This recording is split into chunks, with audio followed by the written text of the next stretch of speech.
Hello, hello, hello. Once again, everybody, welcome to another Tuesday here at vidIQ Towers. And welcome to another Tuesday channel audit live stream with your host here, Mr. Rob Wilson. I am not yet a sir. I am trying to achieve that at some point in the future. If you are brand new here, then welcome to what should be a bit of an experience, a bit of an education, and maybe some entertainment thrown in as well. We here at vidIQ are your guides, your facilitators through the YouTube journey, because we know it can be hard.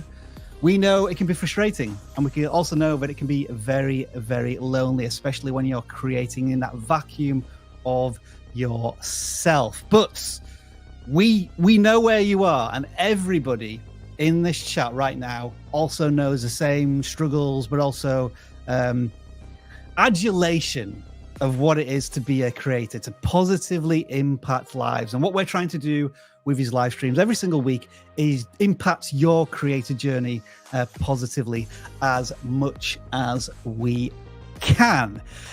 Now, I'm going to be honest with you, it's going to be a little different this week because Dan is taking some much deserved R&R. He will be back soon, but he is resting his gaming controller for the next few weeks, which means that I am kind of flying solo, at least in the first hour. We'll see who joins us in the second hour.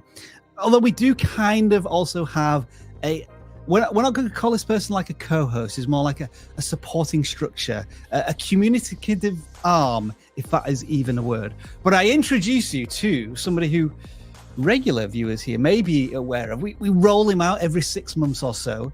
But if you have not met this gentleman before, he insisted he came on a live stream this week. Maybe it was to rub salt in the England losing in the final of Euro 2024 wound. It is Alexi. Alexi, welcome back to the live stream. How are you?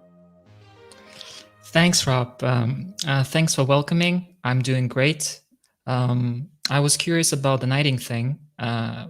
Is it really possible for you to get knighted at some point and become a sir?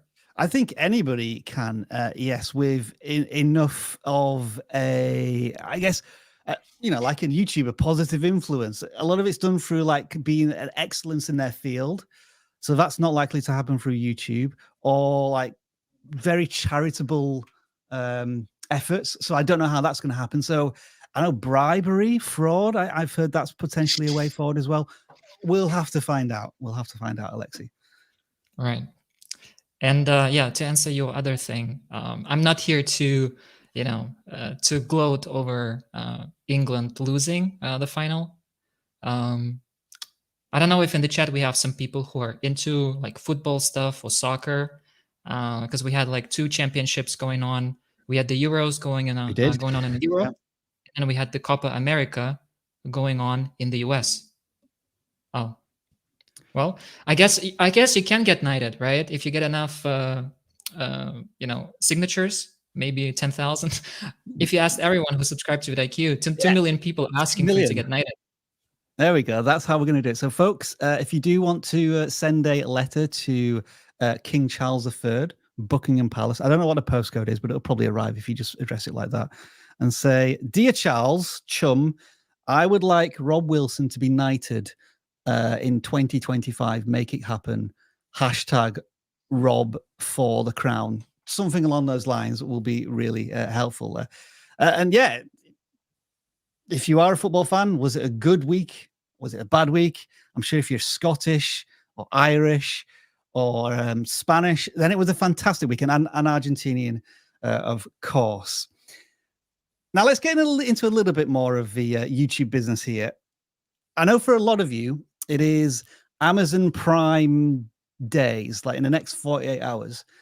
And irrespective of whether you are actually going to buy anything through the Amazon Prime sales, because I know it's not available to everybody, what is the next like core piece of tech equipment that you want for your YouTube channel right now? Do let us know in the comments below, and I'm going to fire some out when they come through.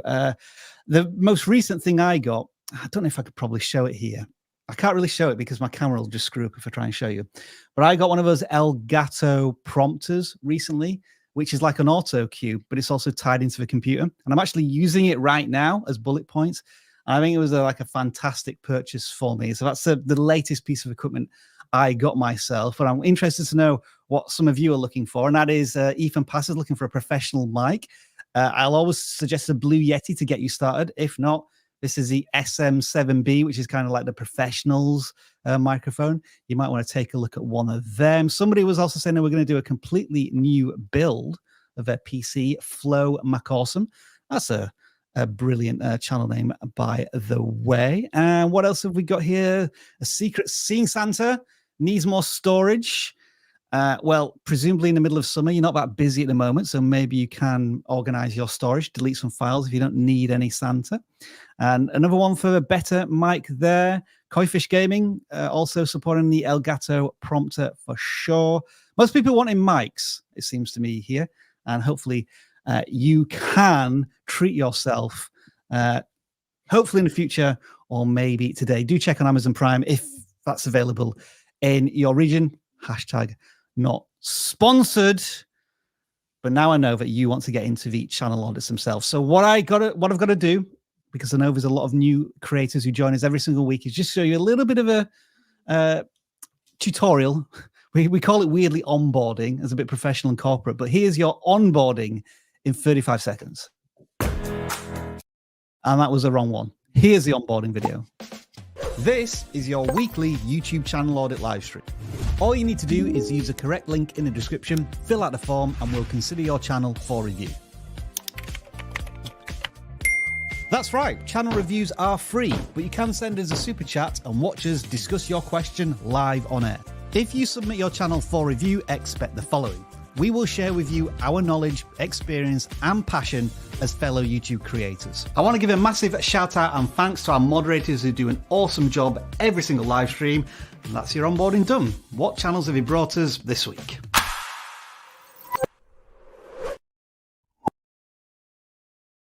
Your final bits of housekeeping, as usual, are as follows. We encourage and support super chats, whereby you send us a question through a little bit of a donation. It doesn't have to be of any particular amount. We'll answer all of those super chats as efficiently as possible, trying to get them in earlier, because the later they are, the more chance that they may not get answered at all.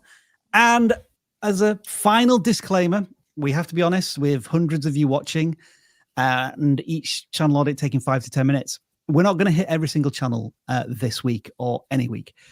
So what we try to encourage you to think about here is, how does the channel we're auditing influence and impact the channel that you have? Get a notebook out or get an extra screen up so you can look at your channel while we're auditing channels, because we use people's channels as the canvas to talk about YouTube strategies and tactics and so on. And you may be waiting for your channel to be audited and ignoring this really crucial piece of information that could help you with your channel. And since Dan isn't here today and Alexi is joining us as more of, I would say, like a community support here, what Alexi is going to be doing is he's going to be going through the chat and he's going to be bringing up interesting points of conversation and maybe different opinions that you're offering. So what I'm going to highly encourage you to do in this particular live stream is get busy in the chat.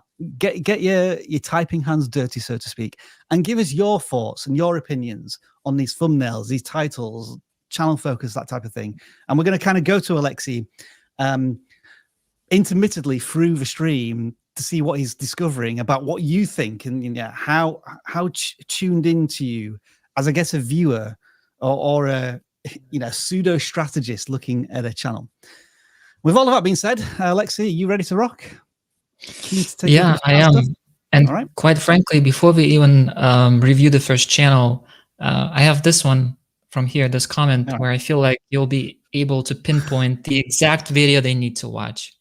Yeah, so we've been asked this question multiple times, and shorts are very susceptible to just stopping dead in terms of views.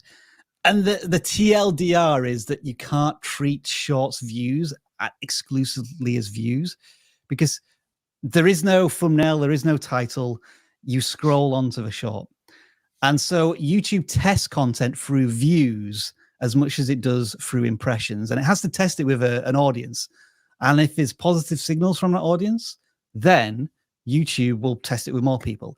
And the video we made about that is called something along the lines of, why do my shorts suddenly stop getting views? I'm sure if you type it into search on YouTube, you'll find it as the top result. So make sure to watch that. So thank you for the question, Outdoor More, and is one we've tackled many times before because it's a very common question.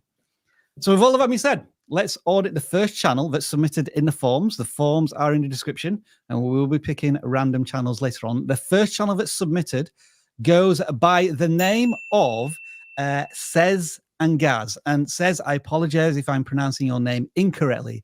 That is one of the traits here at the vidIQ channel audit live stream. We will flamboyantly mispronounce channels, and it's not intentional. We're just terrible at doing it. But anyway, this channel has approaching 2,000 subscribers, and they're dozens of videos into their YouTube journey. And they describe themselves as a vlogging, travel, and food channel from Manchester, which is fairly near to where I grew up, Leeds, Huddersfield area. And what we find is we're starting to get an impression of a channel is that they have very, very impressive views to subscriber ratio. And what that typically means is that YouTube is getting positive signals from this content, and so it's sending it's testing out with new audiences all of the time. Now, it doesn't happen with every single video. We are seeing a couple of, I guess, comparatively speaking for the channel, stinkers. There's one here with 400 views. There's one here with 800 views. But then there are others with 13,000 views and 20,000 views and 8,000 views. So it's a case of the creator, or creators in this case, trying to trim the fat, always go after the topics for them that work. And through looking at this channel briefly, I think there is certainly more potential with this idea of trying supermarket surprise bags, whatever they are. I can see Aldi and M&S in this one. I'm wondering if you've done all of the supermarkets that are available to you in the UK, and you can maybe try another set of supermarkets, or is it, if there's another interesting approach to this series of trying surprise bags at supermarkets. I think that has more potential in a future series.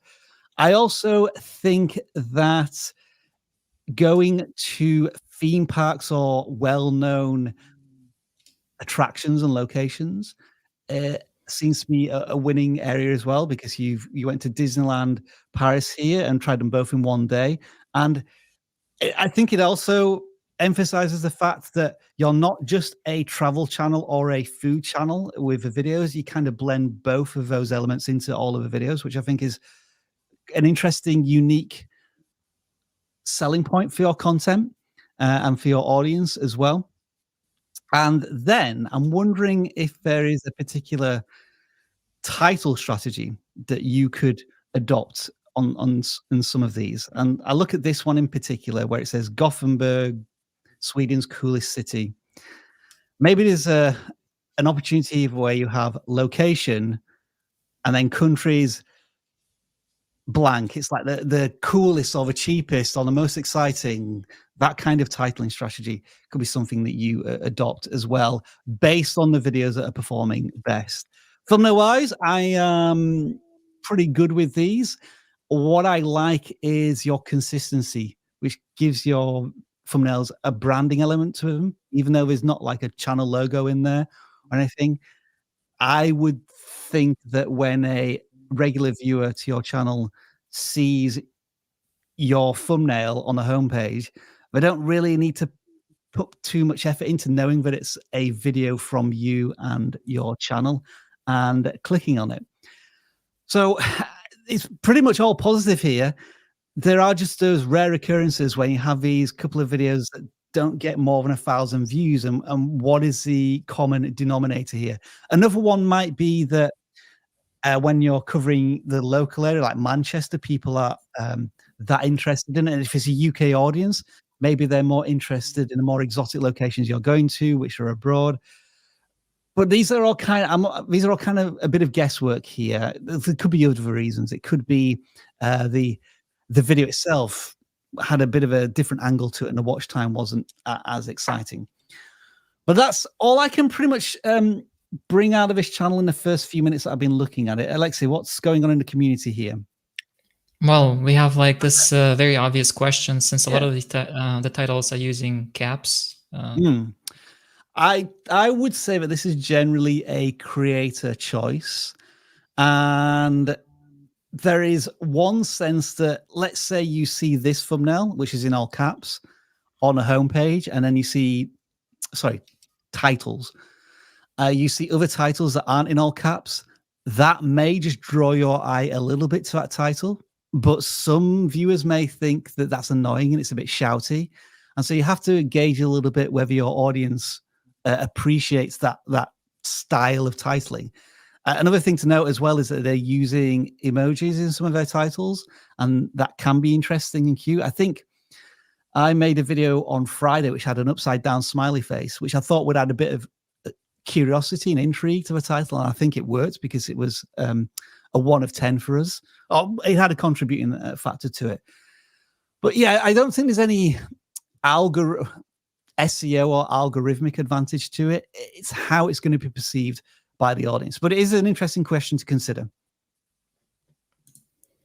Got anything else there? Yeah, I'll say that everyone in the chat is mostly concerned about growing their own stuff. So very few people actually asking specific stuff around this channel, other than a few comments about travel niche in general, that it's a fun niche to be in. This is the mindset that we've really got to help foster in our community and creators at large, in that there is so much to learn from other channels if you're just willing to put your channel to one side, in the sense that it can't always be. It's similar to when the creator is doing these. They might do a video about a 50 subscriber celebration where you're trying to make it all about yourself. It's always got to be about the value that you're giving to your audience. And so these channels are your audience in this environment of doing a live stream. So do try and really think about the channel that we're looking at, and don't just sit on your hands hoping that your channel is going to get audited in the next couple of hours. But that is Cez Gaz as our first channel that was noted today. And now we're going to audit a gaming channel. And this gaming channel was the first to submit on the forums, and they go by the name of Gaming with Abdullah. They haven't got a channel banner yet, but that is not a big issue at the moment. I think there are other things that you could certainly address to begin with. And it's some of these typical gaming foundational things that we talk about. In the gaming space tends to be a younger audience. And that might lead to maybe a naivety or a lack of focus on their channel. And in the top line of videos, I'm seeing Clash of Clans, I'm seeing Blocks Fruits, I'm seeing Dragon Ball Advanced Battle. So 3 different games at least there, Resort Tycoon. So many different games that are being played. And just consider, from a viewer's point of view, if they watched your Clash of Clans video and enjoyed it, they then have to wait 2 weeks and 3 videos to see another video on that topic. And so just think about, when you watch your favorite creators, how often are they kind of sticking to one game and really being focused on it? There will be exceptions. There will be creators who are able to transcend this idea of one game must be played. And that comes down to their personality and talent and the charisma and the relationships and connections that they can create with their audience. And that isn't always achievable to begin with. I think more often than not, creators find their little niche, their little corner on YouTube, and they're allowed to really flourish in that area. So that would be the one suggestion there straight away. The other suggestion, and it is very much a 2014, 2012 suggestion, but I'm just going to click on one of these videos, and this is something that you should identify pretty quickly. You make me So this music might be copyright as well. I'll turn it down a little bit. But do we need to see that introduction to the channel every single video that was 10 seconds long? I can't remember the last really successful channel that was using branded intros of that generic type. So I would certainly be trying to remove that. And then I think the other thing is, from what I can tell, I'm just going to skip into the video randomly. I don't believe there is any commentary in this at all. I think you just screen recorded something, played the game, and then uploaded it to YouTube with an intro. And so when we go back to the idea of personality and trying to create something unique for your audience, that will be certainly something to look at as well. Dan often calls this off-the-shelf content, whereby I myself could experience playing Blocks Fruits on the couch with a controller. Do I need to go onto YouTube to watch somebody else play the game and not add their own insight and story and narrative to it? So very general advice there for this gaming channel. What I will say is that there are some potential positives here, in that you're not just a Let's Play channel that's getting 10 views or less every video. That's always concerning when we see channels that are in that state. Some of your videos are getting hundreds of views, which means that they are tuning into your content to some extent. But yeah, going back to channel focus, the branded intros, the narrative in the videos, certainly things to consider. And we could talk about thumbnails, but I'm sure we'll have an opportunity in another channel to do that. Alexei, have we had any more conversational input on this one? Yeah, I think the intro specifically of that video that you clicked on, it triggered some people, because let me see. I think this is a pretty strong opinion, but I think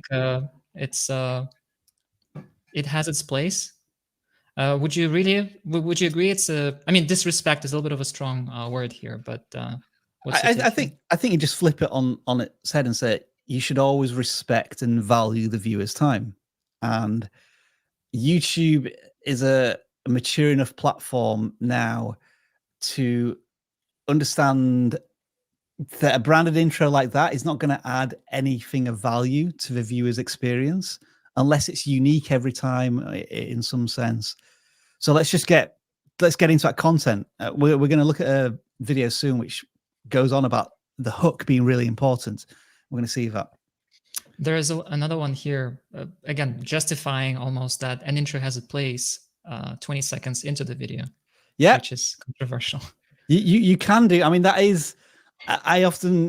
was my solution to begin with, Alexei. When people were telling me don't include the intro at the beginning, it's like, okay, well, what I'll do is I'll introduce the video and then I'll do the branded intro because I still want that brand in there. But what you soon realize is that there are so many things that you can put into the content that kind of brands it without the need for this very specific block of footage that does it.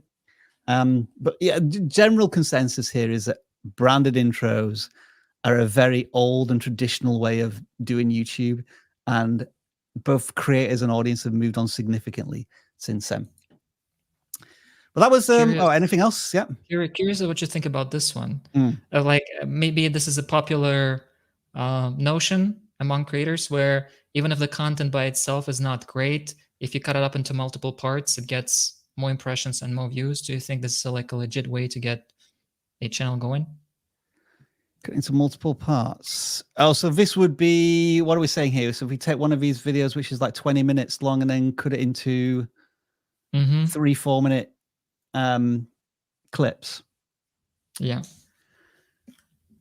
I think that comes down to more of a question of, I guess the argument there is that if you are going to cut it down into shorter pieces of long form content, then it is forcing you to make editorial decisions, which may start to make you think about the viewer's time again and like how valuable that is. because there could be an argument that if you're just uploading raw content to YouTube, are you the creator even watching this content, or are you just focusing on the title and the thumbnail and getting something out there on YouTube?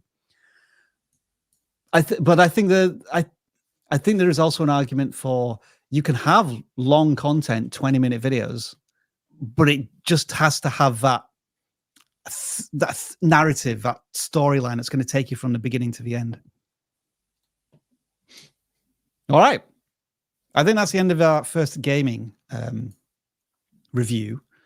And what we typically do at this point, and I'm going to involve Alexei in this conversation, I ask you all, what have you been doing away from YouTube to chill out, disconnect? You don't have to be creating content all of the time. Typically, for most people, this is what video game are you playing? But I know not all of you are playing video games. So, what is your hobby or passion currently that gives you that bit of escapism? So do let us know in the comments. I'll kick this one off first this week. I finished Jedi Survivor a couple of weeks ago, I think and I've been looking for a new game for a couple of days, and I couldn't find anything until I settled upon, believe it or not, Lego Undercover, and I'm actually really enjoying it. You would, I guess, loosely describe it as Grand Theft Auto in Lego, and I think I'm going to be on it for a good tens of hours because there's a lot to collect. There's a lot of bricks and studs to collect. If anybody's played Lego Star Wars, the complete saga, it's similar to that, but the world seems even bigger. So that's what I've been occupying my time with over the last week. Alexei, have you been playing games, or what occupies your time when you're not doing YouTube stuff? Well, I think the Euros certainly occupied my time quite a bit.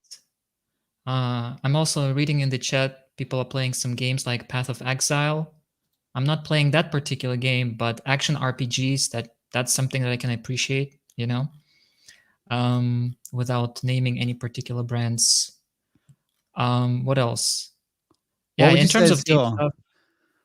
I was going to ask what. Gaming, yeah. I was going to ask, what is your favorite action RPG of all time? Well, that's the thing. I'm not like a huge, action RPG player, but the last one that caught my eye was what's the name? I already forgot the name, quite frankly. Last Epoch. Yeah, that's the one that was kind of making waves on Steam. Yeah. So that caught my eye. Let's see. But my traditional go-tos would be just something football related, right? I'm jumping on Football Manager every 3 to 4 years. Maybe the next one that comes out will be interesting since they're updating the engine, the graphics. So I hear, yeah. I still can't get past Championship Manager. I'm still on that version whenever I play it. But anyway, lots of people not playing games, or not doing YouTube, playing games, which is good. And I like to paint and make graphics. That's cool all to hear. So yeah, it is always important to step back from YouTube when you have the opportunity. And so we always encourage that for a brief moment every single week. So thank you for your input there. Next channel we are going to audit actually comes from our Facebook group.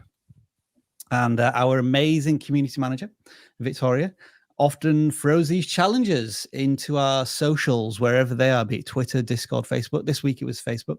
Do make sure to join all of our different social platforms if you can, because you get another opportunity to maybe get a channel audited. And what we did this week was the best hook for a video.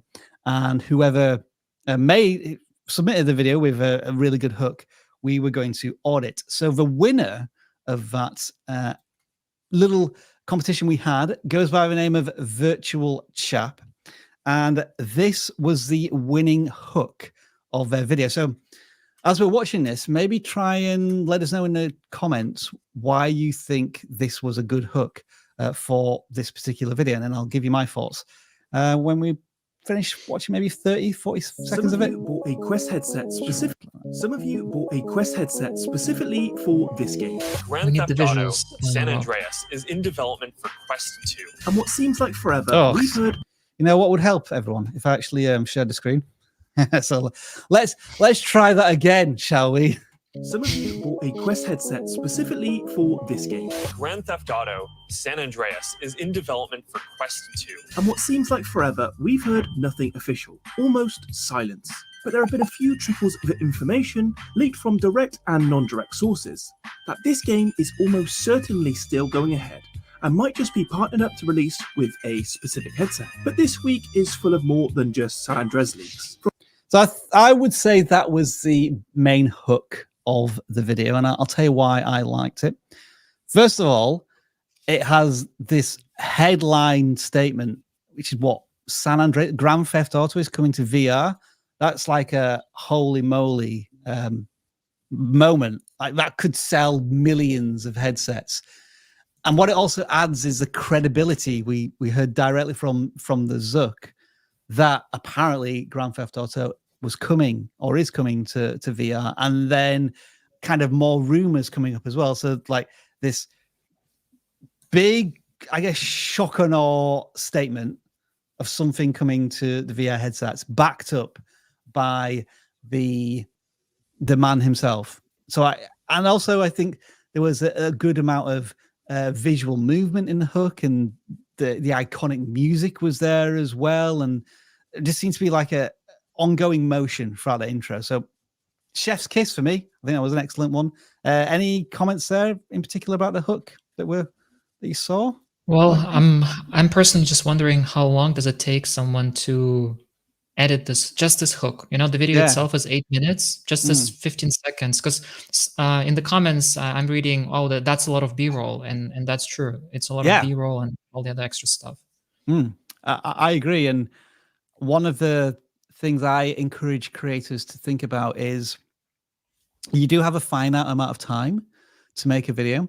And at least to begin with, I feel as if you should be front loading your time and creative energy into the title, the thumbnail, and the hook. So it may be like, let's say you've got 5 hours to make a video. You might spend 2.5, 3 hours on those 3 elements because they are so important. If you can get somebody into a video and then get them watching for the first 30 seconds, then I'm not saying that you should slack off on the rest of the video. But as I say, if you've only got a certain amount of time, putting that effort into the beginning of the videos is certainly important. I think it's also borne out here in the presentation of the Virtual Chaps thumbnails.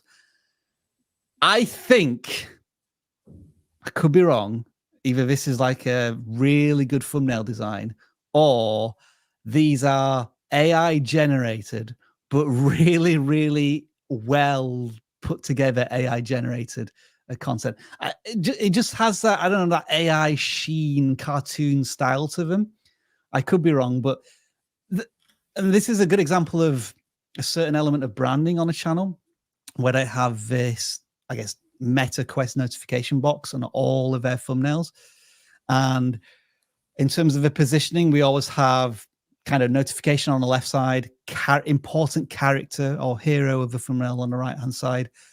So again, when you see one of these thumbnails on the homepage and you've already seen Virtual Chaps content, you know that it's from this creator. So thumbnails, I think, are absolutely awesome. What I tend to be focusing on here is news, stories, leaks, rumors. So it's all time-sensitive content, which means that it's important to get it out on a regular basis and on time. I think this creator is also doing that, which is great to see. But that also brings in a challenge that it is very disposable content, unlikely to be evergreen. When I click on the more popular videos, they do have some evergreen content should you buy the Meta Quest 3.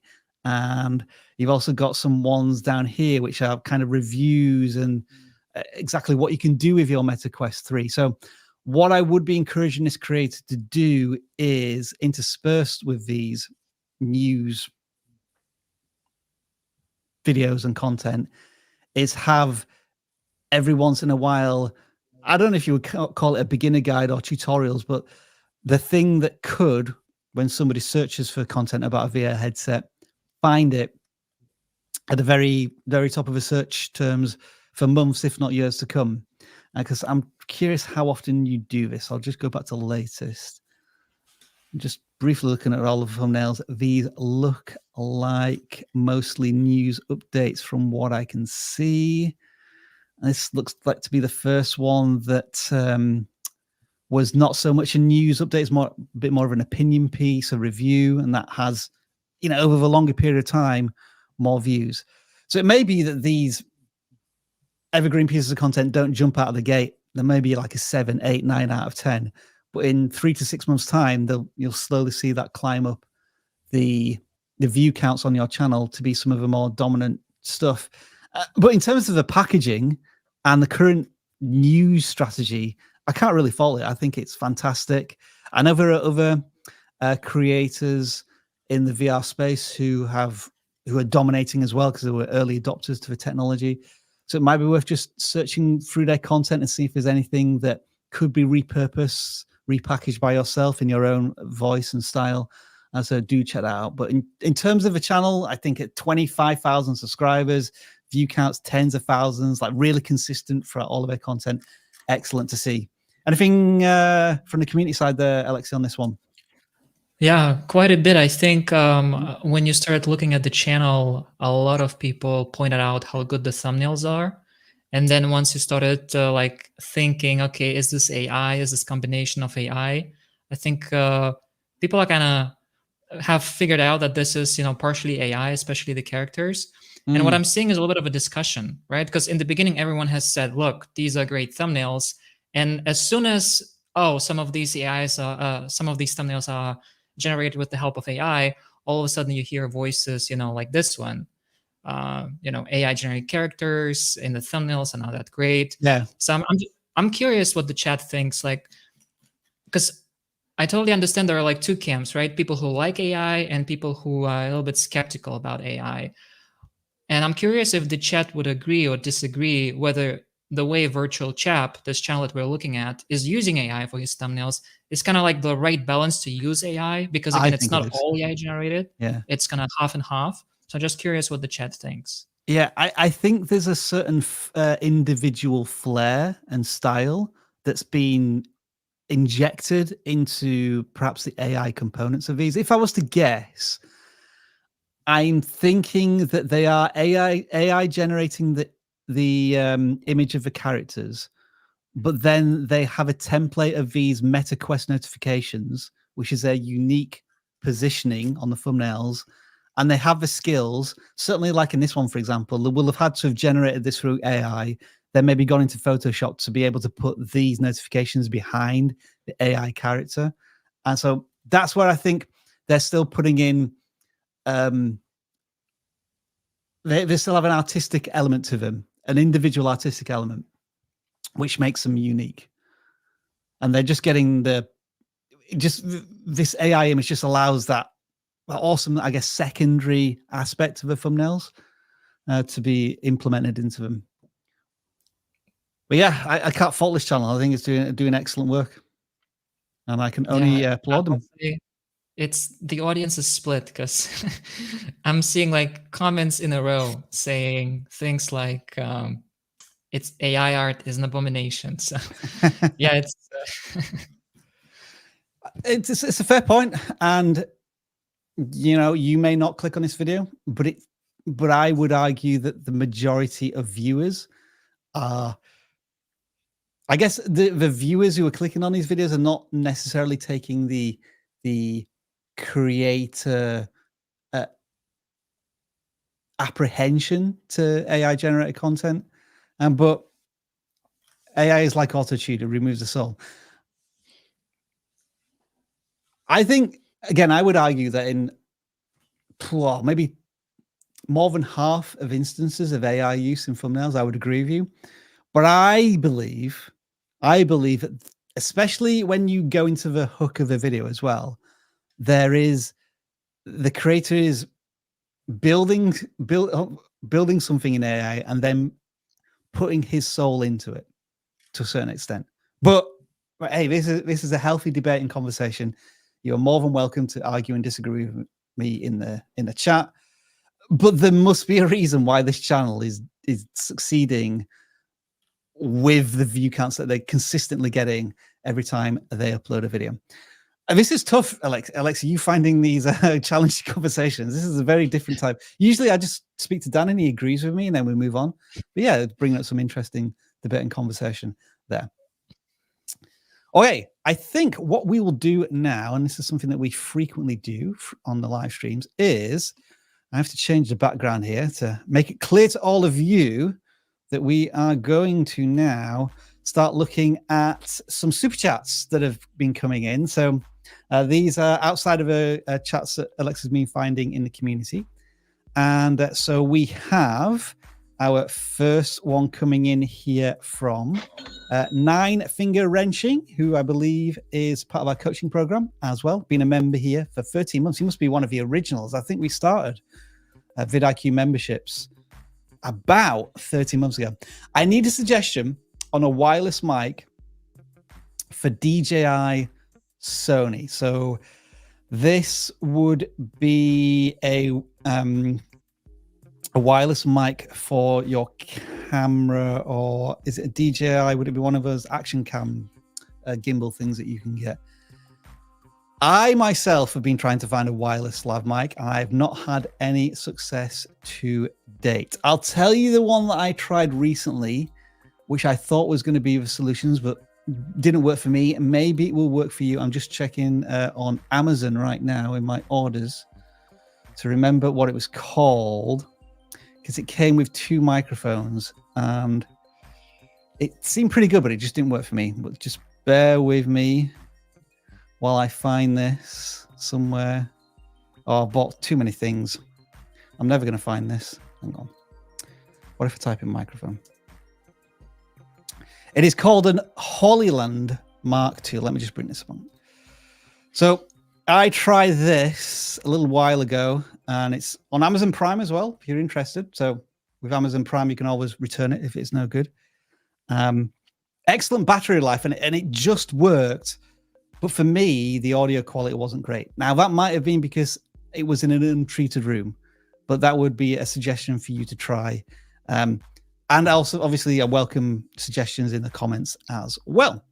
We've got a super chat here from J and S Explores. Thank you for maybe in super sticker. It doesn't always show in StreamYard what it was if it wasn't a message. Wazzy Wick, should I remix shorts? Can this harm the main video? So I am assuming that what you're doing here is remixing a long form piece of content into shorts. And as I understand it, this is a very, very new feature that's come out from YouTube, from what I understand. I haven't done too much research into it just yet, but that's what I'm understanding is what you're thinking about doing. This is a cautious encouragement to say, let's experiment, let's test, because your channel, as I always try and emphasize, is not made of glass. So one failure or mistake is not going to completely crush your audience. And there is still that big argument about how connected long form and short form pieces of content are. Many creators struggle to transition audiences from one place to another. So I don't think it's going to harm the video itself, the main video.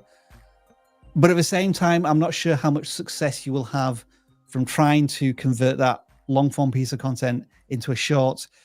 Because what we found is that when we try and do that, the short is so clunky and there's elements of a video that are off screen, or like, it's just the way we speak is done so in a fashion that we're trying to explain something over a 2 or 3 minute period, and it just doesn't really script well in a short form piece of content. It just feels clunky, so we just re-record the piece of content as a short. But again, that's just our experience. Maybe it'll work in your niche and genre. Next question from LDOE Warrior. Hi guys, my sub stops growing, wondering why. Difficult to answer without seeing your channel. It could be that you had a viral video for you. And that, what I mean by that is it got significantly more views than typical, and you were building a community off that. But now that video is waned, there's not as much interest in it, so it's not getting as many views, which means that the subscribers account is also being affected as well. I would generally say that you don't worry too much about the subs, because subscribers are fickle. They may click on the red button and then never watch any of your content again. I tend to worry more about the baseline number of views, and that's why, just quickly going back to this channel, when we see the baseline number of views here being consistently 10 to 20,000, that's a sign of a really strong community. So once you pass 1,000 subscribers and you hit that monetization requirement, think a lot more about general audience and viewership of your content. But I understand that it can be important for creators working towards 1,000 subscribers. Nick Hine, I haven't heard from you in a while. I hope your channel is doing well. If YouTube stats show unrelated stuff in a content suggesting this video tab, does it mean my channel is dropping and the algorithm doesn't have enough knowledge about it anymore? What to think about it? We've seen this happen as well. One of the things that can really muddy or dirty this data is if you're making shorts as well, because what I've seen is that when people are scrolling through shorts, you get lots of many different types of topics and categories, and how YouTube connects one audience to another through shorts is still a bit of a mystery. But then it kind of reflects that in the data that you see from the audience watching your content panel as well. So that may be one thing. If it isn't, then if it is all long form content, then that is potentially what YouTube is almost trying to indirectly communicate to you, that I'm saying to you, I'm not entirely sure what your audience is now. And why is that the case? I know from previous exchanges that yours is a science fiction short stories channel, if I remember rightly, which is quite a specific niche. So it would be unusual and weird to wonder why that is. But again, without doing like a deep dive on the channel, I'm speculating somewhat. I'm coming up with broad answers and suggestions. DIY microbiology. Yes, Alexi. Before we jump into this, I just want to say that there is a little bit of a consensus in the chat. I'm not gonna show those messages, but I want to say that we see you and we hear you. People want to see more channels audited. You know, once we're done with the super chats, you know, that they want us to move faster. They say we are auditing 5 channels in 2 hours, and that's not true. That's we audit more, but yeah, just a desire for us to be a little bit more on the pace. I mean, we could try in the second hour, like doing super fast. Just pick out one thing and say that's good or bad, and then moving on, and we'll see. But yeah, we have to respect that these people have also like paid their money, so to speak. So we want to treat these questions with respect. And again, many of these questions should be impacting the audience as a whole. Hang on, we're going back to DIY microbiology. Just reached 1,000 subscribers 1,000 subscribers without posting a new video for more than 100 days. That's quite an impressive feat. Well done. Does that mean I need more search-based content? I do general content as well, but they don't get as much views as search-based. Interesting question. Yes, if you can make evergreen content that gets lots of search volume, that is certainly like a chef's kiss moment for you. So I would definitely continue to explore search-based content, but at the same time, search-based content only contributes approximately 30% of all YouTube views. So if you can find a way to really appeal to the audience in browse-based content, which is what we've been doing a lot here at vidIQ over the last couple of years, then certainly explore that as well. But if you are like a dominant creator in your space for search-based content, certainly continue to drill into that as well. There's a lot of super chats here, Lexi, just as a warning to you all. Thank you, vidIQ, for helping me on my journey and growing your channel. Very welcome there. Next super chat is from Florida Man Scratchers for the $1 there. Thank you. And then the next super chat here, and then we will go back to some channel auditing since you're all desperate for it. It is from Roshni Dutt. Often I see that videos YouTube is recommending my videos after videos is of other languages. My vids are in English and performance suffers. Thoughts? So you are, let me read that again. So YouTube is recommending next to your videos in other languages. That is really curious. And I'm not sure if I've ever seen that before, generally speaking. It could be, yeah. Again, YouTube is trying to find the right viewer at the right time, and since somebody's just watched your content at a certain time and they are of a certain preferences and interests, then for YouTube to then suggest content in a different language is curious. I guess the question back to you is, have you ever done content in a different language? Are you a multi-language channel, and could that be a particular reason why? But it does seem like an unusual situation that you find yourself in. Thank you for that super chat. We will go back to the other super chats a little later on in this live stream. But now we have some backup joining us for the second hour. It is our man, Travis. Welcome, Travis. How you doing? Yo. Hey, Alexi, what's going on, buddy? Hey there. I was about to introduce you to as if you'd never met before, but you kind of spoiled it now. It's been a minute since we've seen each other, so you could do that. It's almost like we don't know each other. Alexi, meet Travis. Travis, meet Alexi. Nice to meet you, sir. Hey. How come Travis is a sir? Because he knows better. Dear me. All right, let's audit another channel. And this channel, as we were mentioning before, there are multiple ways to win channel audits. This came through Twitter, where there was a thumbnail audit contest. And basically the thumbnail with the most likes gets a channel audit. And this was the thumbnail that was victorious for this creator. But the curious thing is when we actually look at the channel themselves, they have just one long form piece of content from a couple of months ago. And it's not this thumbnail. So I don't know where this thumbnail is. Maybe you have this video ready to go live at some point. Nevertheless, the vidIQ community liked the thumbnail. So we're going to audit the channel.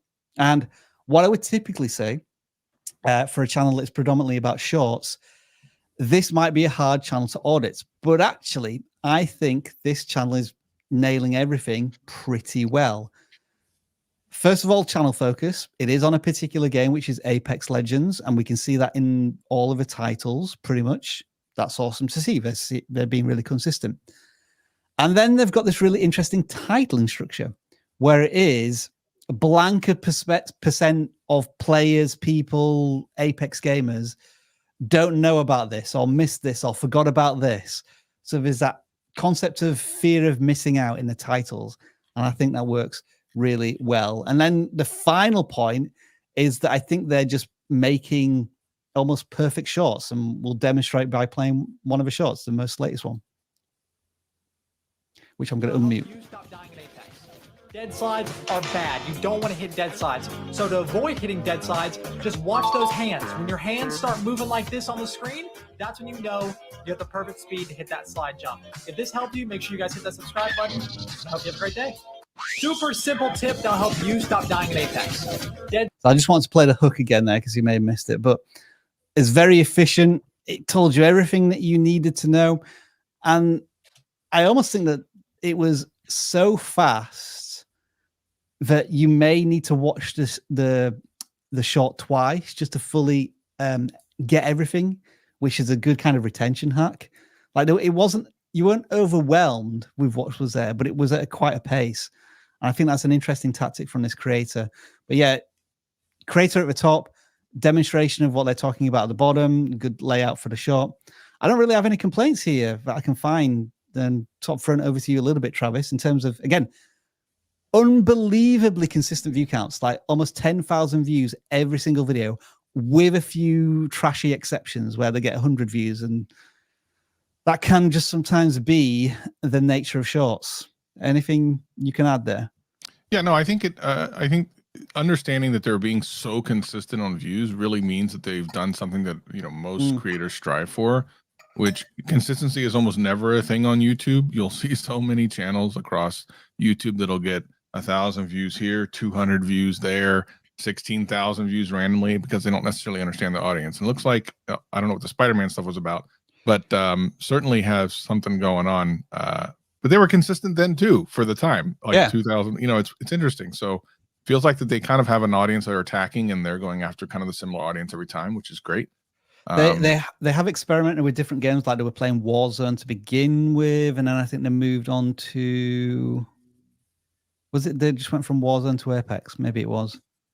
Yeah, I wonder if that's where they've been for a while. If they had quickly gone to body cam, considering that's a newer game that kind of started blowing up, if that would have, or even still could be. What game is that again? Body cam. Body cam. Yeah. Yeah, this is new to me. Oh, it's from a graphic perspective, it looks like a real game. It looks like a real thing. Like it's gameplay. Yeah. So like okay, right. Yeah. The graphics just look incredible, but it's a new first-person shooter. But it looks exactly like it's crazy. Yeah, and some people chat on it goes crazy. So that would have been interesting because it was such a viral hit, especially when they first announced it, because people thought it was like actual cam footage, but it's a video game. And because it's kind of hot in the first-person shooter kind of area, it might be interesting to dip your toe in.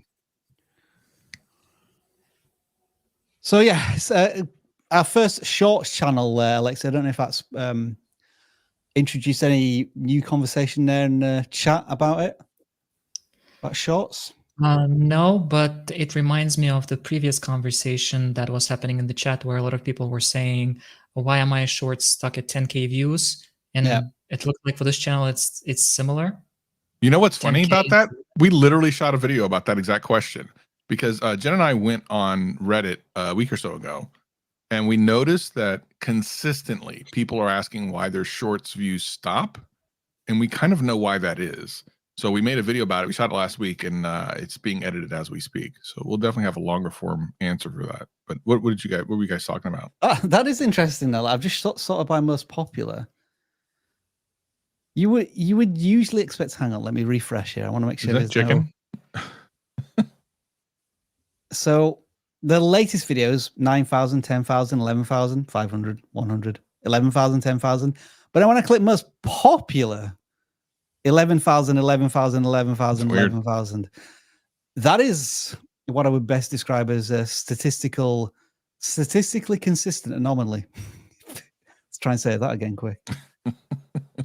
That is curious. It's very curious. Yeah, I've not come across that in particular. So Travis, with the video that you're covering, did it specifically cover channels hitting this 10,000 short ceiling, or was it less? No, it's kind of, I think it still falls under the same explanation. And just real quick, much like anything, when your video first arrives to the world, it is born, it has been delivered by the YouTube doctor.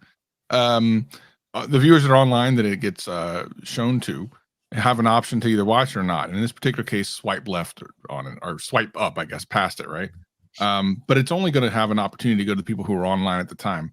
And if it fails, quote fails, which is, you know, for the people that are online, they get an option to watch it, where for long form, it's a thumbnail and maybe they don't even watch it. And for shorts, it's a, you know, how long do they watch and do they swipe past it? If it quote fails, it immediately stops. So it shotguns it out very fast to a whole bunch of people. Maybe you get lucky for a while. And then as soon as it hits that kind of that wall of people that no longer are interested, it immediately shuts off. It does it faster in shorts than it does in long form, because if you remember, and Rob knows this because he's been making shorts longer than almost probably anyone in this chat. He's been doing it since what, 2020? By accident, yeah. I'm not the best by any means.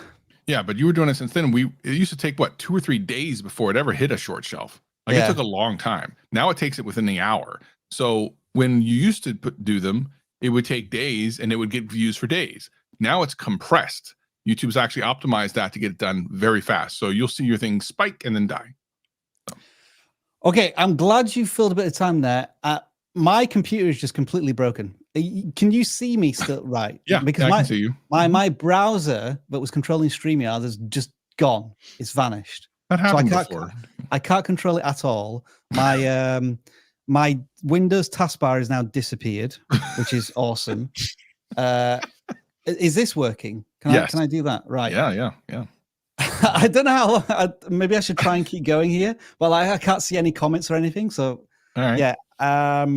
How do I get myself out of this jam? I don't know right now. You'd have to reboot, but can you see what you're sharing? Yeah. No, I can't see anything. Well, I know I'm sharing the screen, right? So I know I'm flicking through this, but like the StreamYard browser is gone. So I don't know what I'm seeing on the browser. Well, okay. When we run into a point where that actually stops you from being able to do something that you want to do, then I think you're gonna have to reboot, and Lexi, you're just gonna have to talk. And I think I may have to. Right. So what we're gonna do without any video intro to this is start doing. Actually, did that work? True. This is true. You could do this. Right. Okay. That could potentially work as well. We're going to do a claw, right? So this is how it works. Gee, right. So we have. Oh, is that broken as well? No. Hang on. No, we're good. Right. And also, my glasses are really steaming up now because I'm. This is why I love this stream, man. Yeah, everybody. So, Alexia, the idea of us doing lots of channel audits very fast. I'm not sure that's going to happen. Anyway, right. So this is how the second half of this live stream typically works when I'm operating at 100%. We've got 430 responses in a non-gaming section. And so we put that number into the form here and then pick a number. And then with that number, we type that in here. And with any luck, I can right-click there and open this there. And just confirm, somebody please. Heedful can you see life. This? That can't possibly be AI, could it? Right. Okay. So I think this is a good jumping off point here, Travis, because we audited this channel a little earlier when there was a bit of a conversation / argument going on in the chat saying, I thought these were generated by AI, or there was an aspect of these thumbnails that were generated by AI. But then the creator was then manipulating them to add a bit of flair and style to them. Mm-hmm. Okay. And I thought that when we're talking about the balance between AI and creative inspiration, this was the right balance. But you've just come in here and said almost immediately, well, this looks like AI. And so the question here is this the right side of AI or not? I think it depends on what you're trying to accomplish. Is this for a video game? I don't think so. It's about mindfulness and help and relaxation mindset. Let's play one of these videos. Well, we don't even need to play them. This would suggest to me, I'll play one for a second and I'll unmute it. Again, branded intro. This is why we wouldn't necessarily want it. We just get straight into the video. Welcome to a timeless tale from. Oh, it's completely AI. I think yeah, from the voices to so everything. Immediately, once we get into the video, we know this is an AI piece of content, and I throw that conversation over to the community here.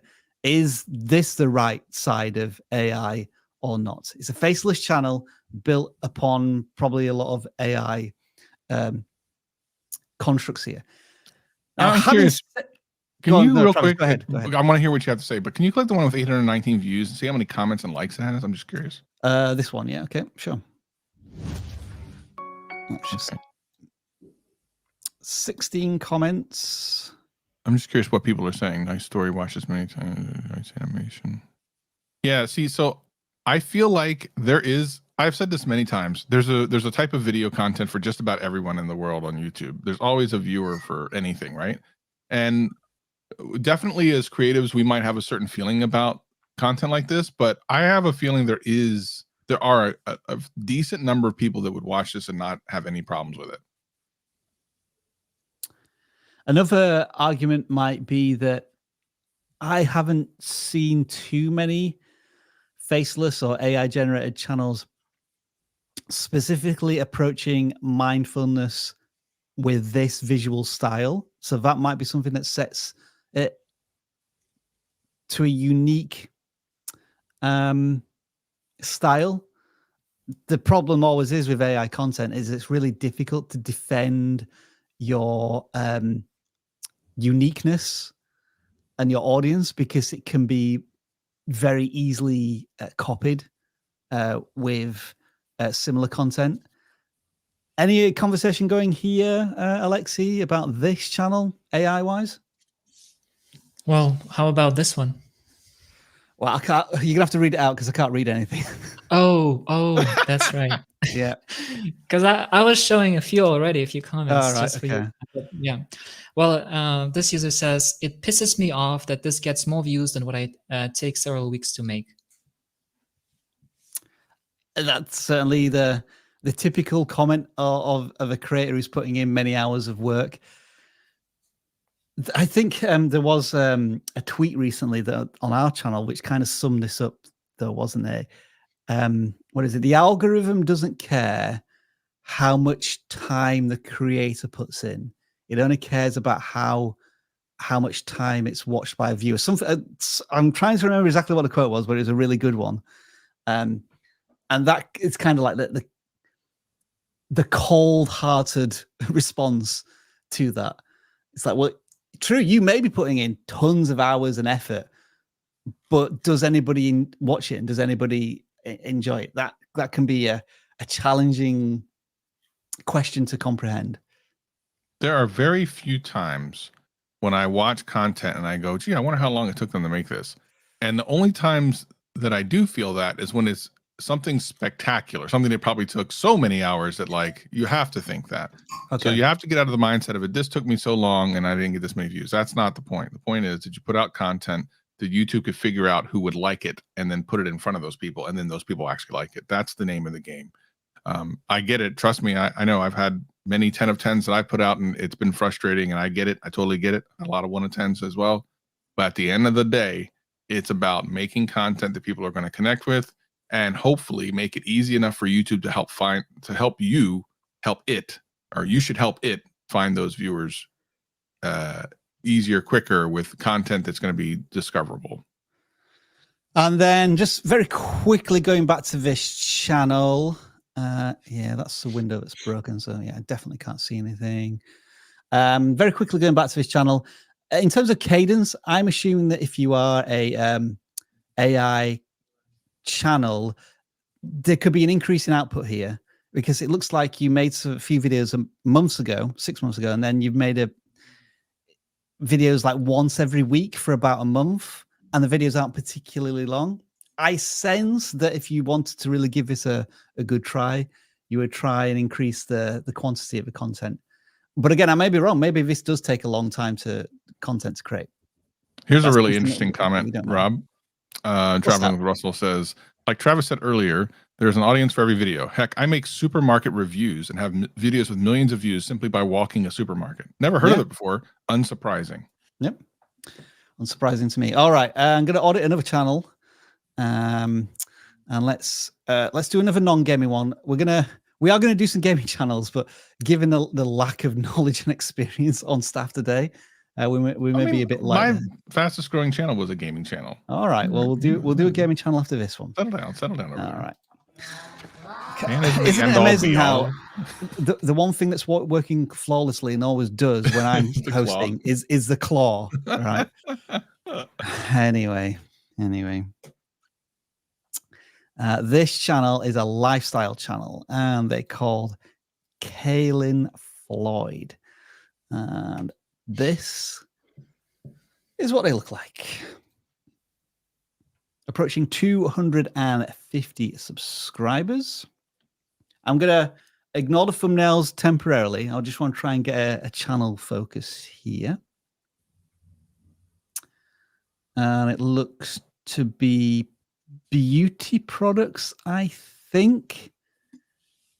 The reason it's taking me longer to try and fully figure out what the channel is about is because I'm having to rely on the titles more than the thumbnails, because they're of a very basic style.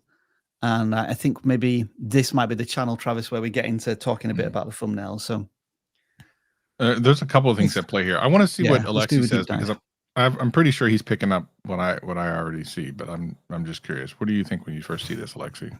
So, Travis, you didn't get the memo, but Alexi today is retired to chat duty only. Oh, what? Oh, I didn't know this. Yeah. Well, I just got here. No one told me.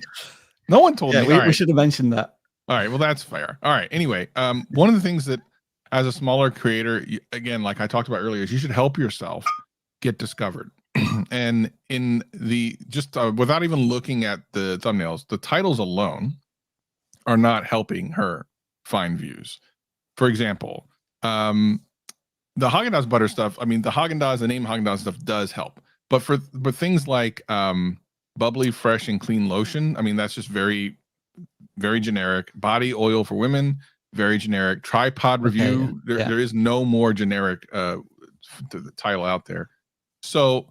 If you're going to be doing like reviews of certain things, I think it's really important to use the actual product name in it, especially if your thumbnails aren't clearly showing what the product is, because you have it kind of cut into little squares and stuff that you can't necessarily even see. So that's number one. Like some of the times you do it, like Bath and Body Works haul, that's good.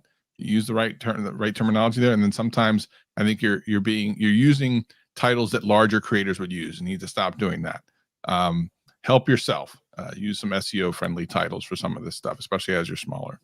But yeah, there's a bunch of thumbnail strategies you could be using. I think when you're doing product reviews, 99% of the time you like to have the product very clearly shown in the thumbnail rather than all the text around it and just a little tiny picture of the thumbnail.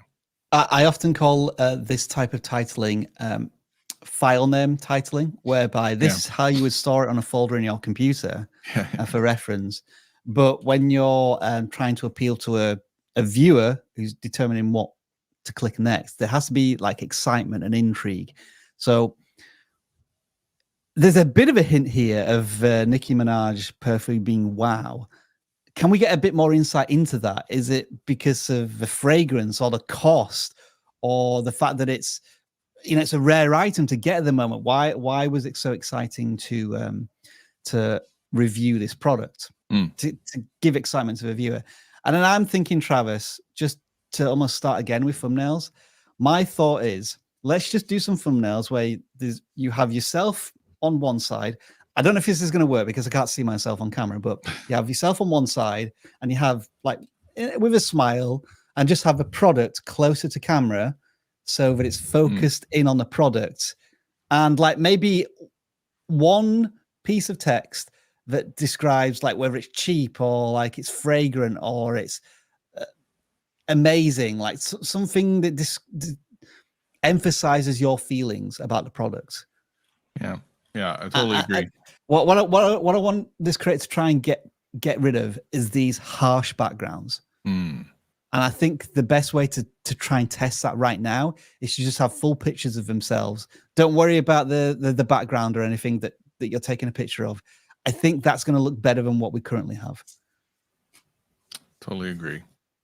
All right. Well, through Travis's encouragement, we're going to try a gaming channel when this file works. Right. So we're going to do 3, 4, 4. I also have no idea what time it is because the clock on my okay. So funny you say that. In 10 minutes, I want to do the wipe and clean for the lists, because I want to see when we're talking about people's channel, I want to see them in chat. So it'd be easier if we for the last 30 minutes. And how do you propose I do that with a I propose you might have to reboot at some point. Yeah. And Lexi, I might just have to talk to each other for a couple minutes. Here's the question. Are you able to bring up super chats? I can. You can do them while I'm rebooting. That's a great idea. Have you done any of them yet? I don't know, to be honest. I don't know where I was with them. I got rid of a lot of them that we'd already done, but I can't remember. There's 12 in there. I can do them right now while you do your thing. Well, let's audit this channel. Okay. As you say, we'll do a couple more before we get into the completely randoms. Right. So, Vezlae with 250 subscribers and some encouraging view counts here. Whenever they make a video, you might call these like 10 times outliers. So with 250 subscribers, they've got thousands of views on their last few videos, and they were all about Fallout 4. Maybe that was being tied into the television series a bit. There was a bit more interest in the game at the time, which is great. They are longer videos, so I assume you're kind of doing a let's play here, but maybe a let's play with a certain challenge in each of these. So can you beat Fallout 4 as different characters? So you've got a set series there, which is brilliant. I encourage you to do that frequently with your content, in that not only are you focusing on a particular game, but a particular approach or angle to the game. So I give you thumbs up there. What maybe have you spotted here, Travis? Well, I mean, their view to subscriber ratio is insane. They got 264 subscribers. These are getting thousands of views, almost all of them, except for the most last one. I wonder how long it takes them to edit their stuff. It's really interesting. They're all right around 22 minutes. Right in the 20-ish minute range. And it's taking them, like, they don't upload a lot. If they really wanted to see some explosive growth, they just need to upload more often, because you put your finger right on it. Like, doing these challenges as something different is interesting enough that people who've seen the content for years, all the Fallout content for years, probably haven't seen this stuff, and like, oh, that's interesting. Let me watch that. It's something that they just have never even considered before. And you can make this into a big thing, but you need to be uploading a lot more often. Let's I'm going to click on one of these, Travis. First 20 seconds, because we might get an idea of it takes so long because they're highly edited. So maybe we have to do the Wolverine one. Yeah, with the movie coming out. Oh, I've been gone a while, around 7 months. If anybody had been following my content, I am sorry. I've had school and other things to worry about. Okay, so life is getting in the way. It's fair enough to be coming back to YouTube. But that said, I now have this Wolverine run that I recorded like 8 months ago that I'm finally going to show you. It being requested by Ray Taylor 5176. Okay, so we're getting community involved. By some miracle, you are still watching. I'm so sorry it took so long. But now, I'll finally get to see the light of day as I ask a question: can you beat Fallout New Vegas as Wolverine? With me waking up at Doc Mitchell's house, laying myself. So they are literally doing a voiceover narration of their entire journey throughout the game. So presumably there's quite a bit of editing that goes into this, in a sense of getting to the important parts of their journey and then telling that story. It's not just let's play narrated as they're playing the game. Yeah, I mean, I think though there's a lot of pretense here that we can do away with. Like, I'm sorry that it took you forever to get back to doing this video, and I don't need to know all that. Yeah. Because we're right now with the hundreds of people watching this for the first time, like, we don't know that. We didn't know that you were away. We just found the video. So don't bother doing that. You can do that in a community related post or something like that in your videos. Like, get to it. Let's just get to it. I would argue that you can include it in the video, Travis, but maybe it's like 5, 10, 15 minutes in, once you've established everything that's going on. And then like you've welcomed everybody, you've welcomed absolutely every viewer into the content, whether it be a new creator or a new viewer or a regular viewer. And then I think once people are like 5, 10 minutes into the video, they're invested, then you can maybe let them know a little bit more about, why this video was so late, or like the challenges of making this video. But I agree, certainly in the hook, the intro, we wanted to know, I want to know what you can play Wolverine in this game. Like, what abilities does he have, and why is it challenging to complete this game as Wolverine? That's what I want to know first. And we didn't get that immediately. Yep, I totally agree. Yeah. And then any other final thoughts here about the thumbnails, or? Really, I just want to see them do more. Once every month or so, it's just you're only gonna have so many opportunities to have that banger video. And if the worst thing I can think of is one takes off and you don't get around to doubling down on it for 2 months, and at that point, it's too late. Fair point. If you're at school or busy with school, I guess now is a good time because fingers crossed you have a bit of time to relax and chill out before the new term starts. So I don't know, Travis, if we were going to say let's commit to 4 videos in the next 2 months, would that be a reasonable? I guess that's what they have done. 6 or 8 videos then in the next 2 months as an increase in output. Anything more than what you're doing is a step in the right direction. Let's just keep it. All right. So what we're going to do is I'm going to hand you over to wait a second. A lot of people in the chat are concerned. A lot of people in the chat, Rob, are concerned with you rebooting the computer. Yeah. So they have offered some foolproof solutions, such as going into Task Manager and quote unquote killing explorer.exe. And this will solve the taskbar issue. And this is like serious. I understand, but I mean, like, there's also no harm in rebooting either. But if you restart explorer.exe, which is what I said earlier, it could potentially fix it. But if it doesn't, you still got to reboot. When's the last time you rebooted? Or this morning. I don't think that's going to work. Judging how my computer looks right now, Alexi, I don't think that's going to work. I think my graphics card just vomited in the machine. This happened a week or so ago too, I think. Yeah, it's fine. The stream will definitely not go down because you two are in the stream. Yeah, exactly. And both of you are admins, so you should be able to cover it. I'll be back as quick as I can. So handle those super chats. It's fine. When we come back, we'll do random stuff. So there we go. Time me, I don't know, I'd say 5 minutes. It's not going to take 5 minutes. See ya. Bye. Okay, let's get into it. Super chat. Since my channel was reviewed and has grown a bit, it's a marathon, not a sprint. Cool. Love that. Thank you. Stuff by Neil Smith. Wait, how do we get? Okay, then we do this and then we delete comment. Okay, cool.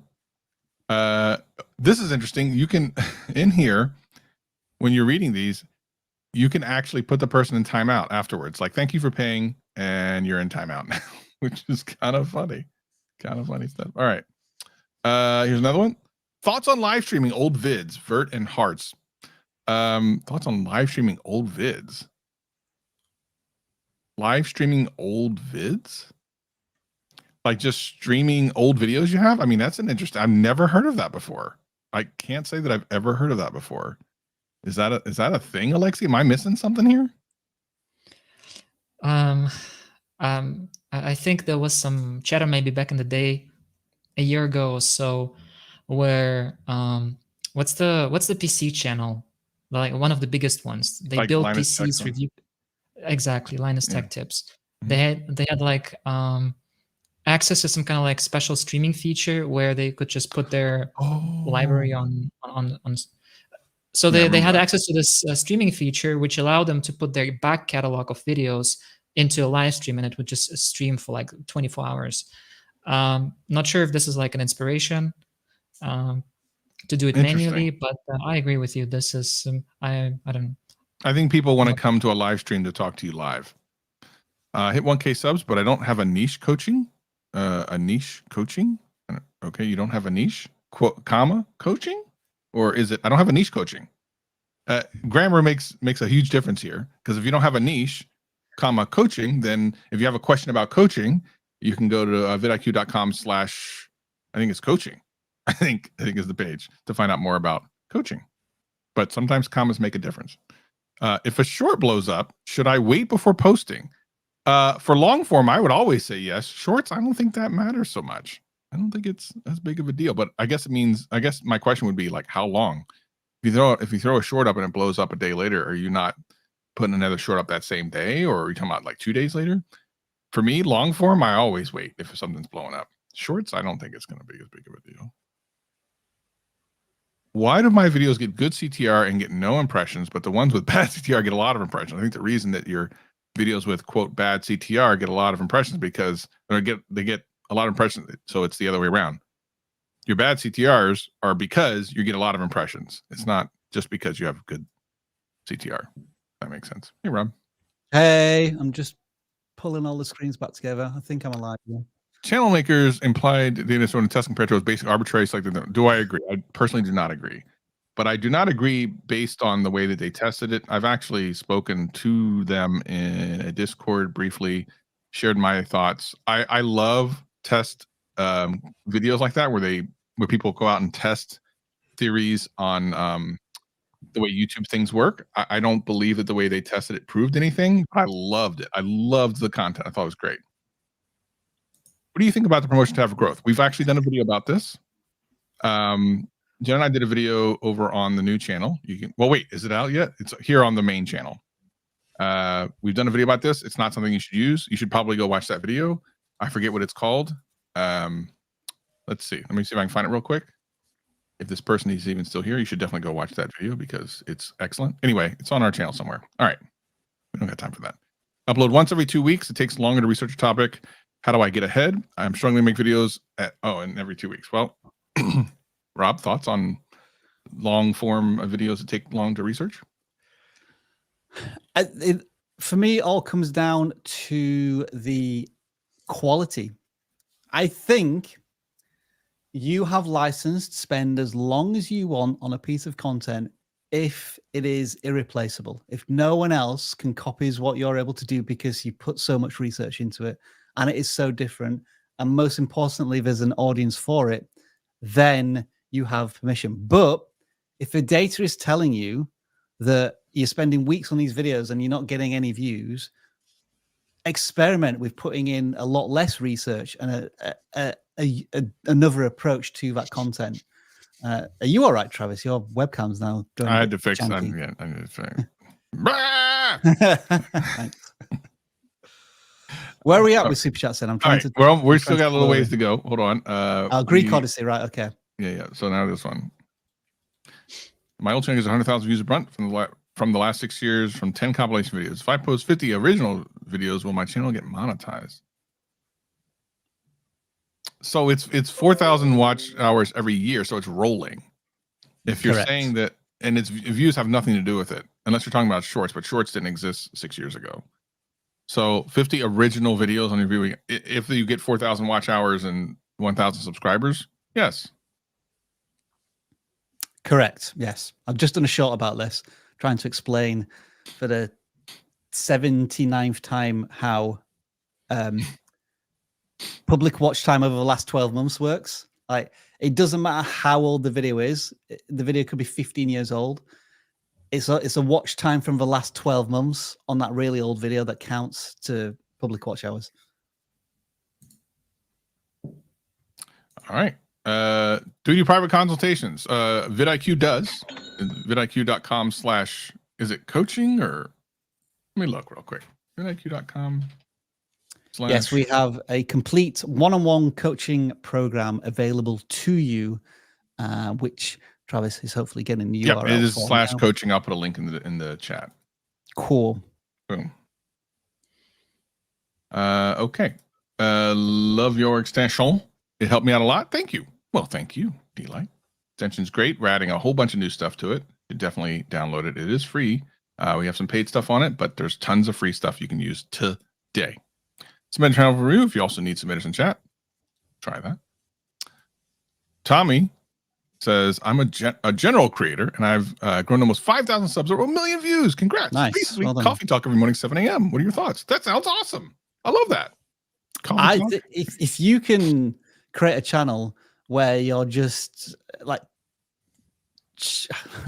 trying to think of a phrase that doesn't include a swear word, where you're just like casually shooting the crap, shooting the poop. There we go. Yeah, shooting the crap with your friends and like just chatting to your audience, kind of like what we do here, but it's getting 1 million views.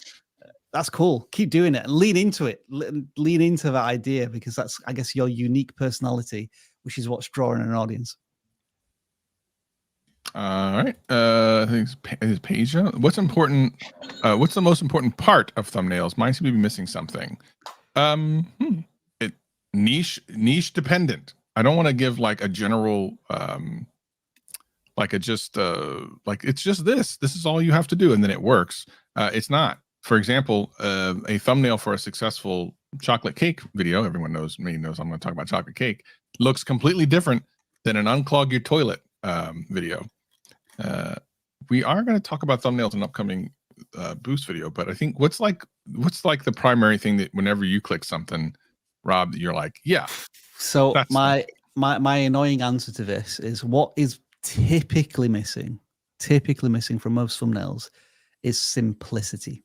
So that actually means that the thumbnail probably needs to be clearer than what it currently is. Either you're including too many elements, too many colors, you're trying to communicate too much on that thumbnail. So simplifying that thumbnail is often what I recommend to most creators.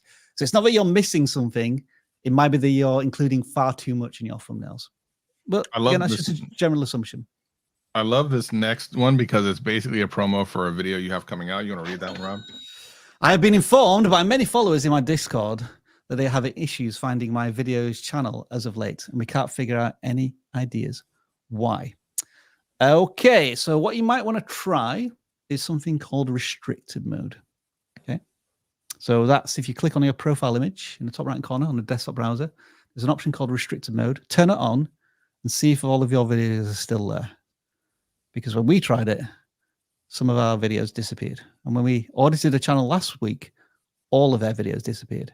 Now, we're not saying that is going to seriously impact the number of views you get, but it's something to be conscious of.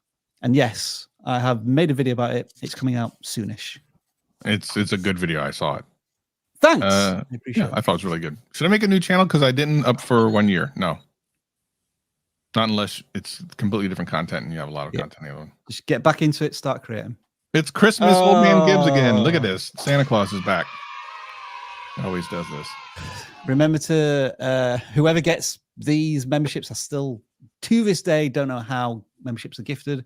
But if you are gifted one, then spam the chats with all of the unique emojis that you receive here at vidIQ. And is that every single super chat we've done? One more. All right. This is it. All right. This is the last one.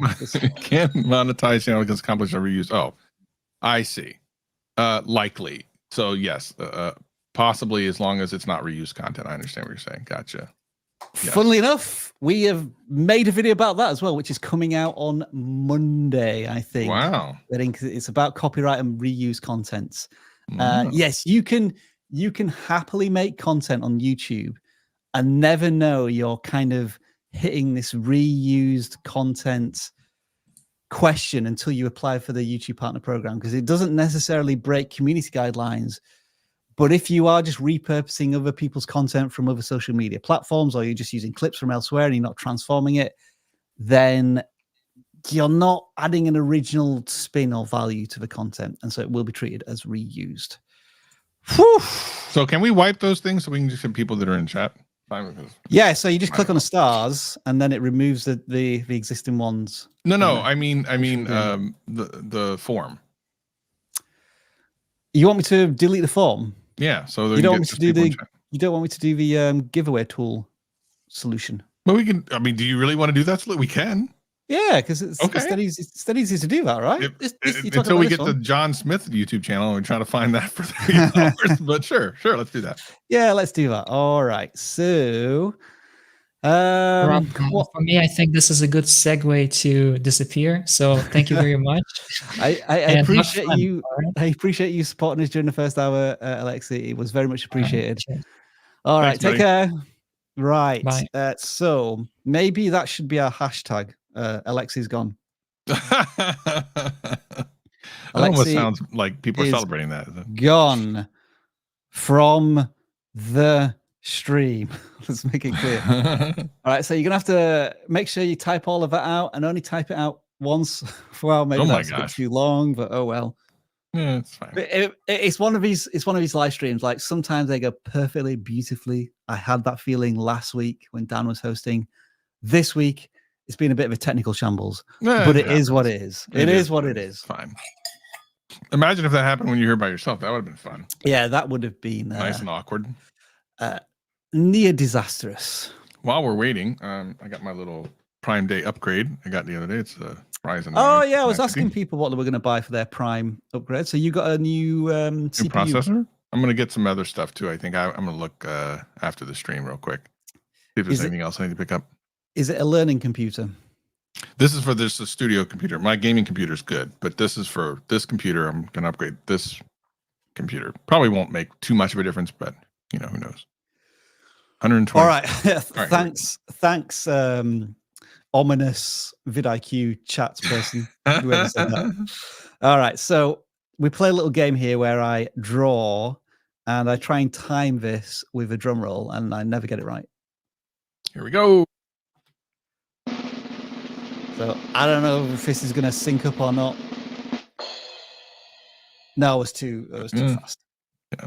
Aerial stories. Aerial stories. I see DJI drones. Yeah, I love that.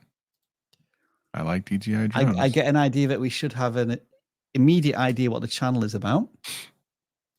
And they have 70 subscribers. And this is what we're looking at. Pro wheat field cinematic. Okay, so they're doing like the cinematic footage stuff. Yep. I wonder. It feels like you could use this for selling B-roll. Yeah. I guess that is the question. What is the goal of this channel? Is it a repository for your drone footage? Or do you actually want to cultivate an audience that is interested in visually stunning landscape in a certain area at a certain time of day, etc., etc.? Because what I'm going to assume here, Travis, is if I click on one of these, it's just going to be some music, which sounds a bit like Indiana Jones. Yeah. And that's it.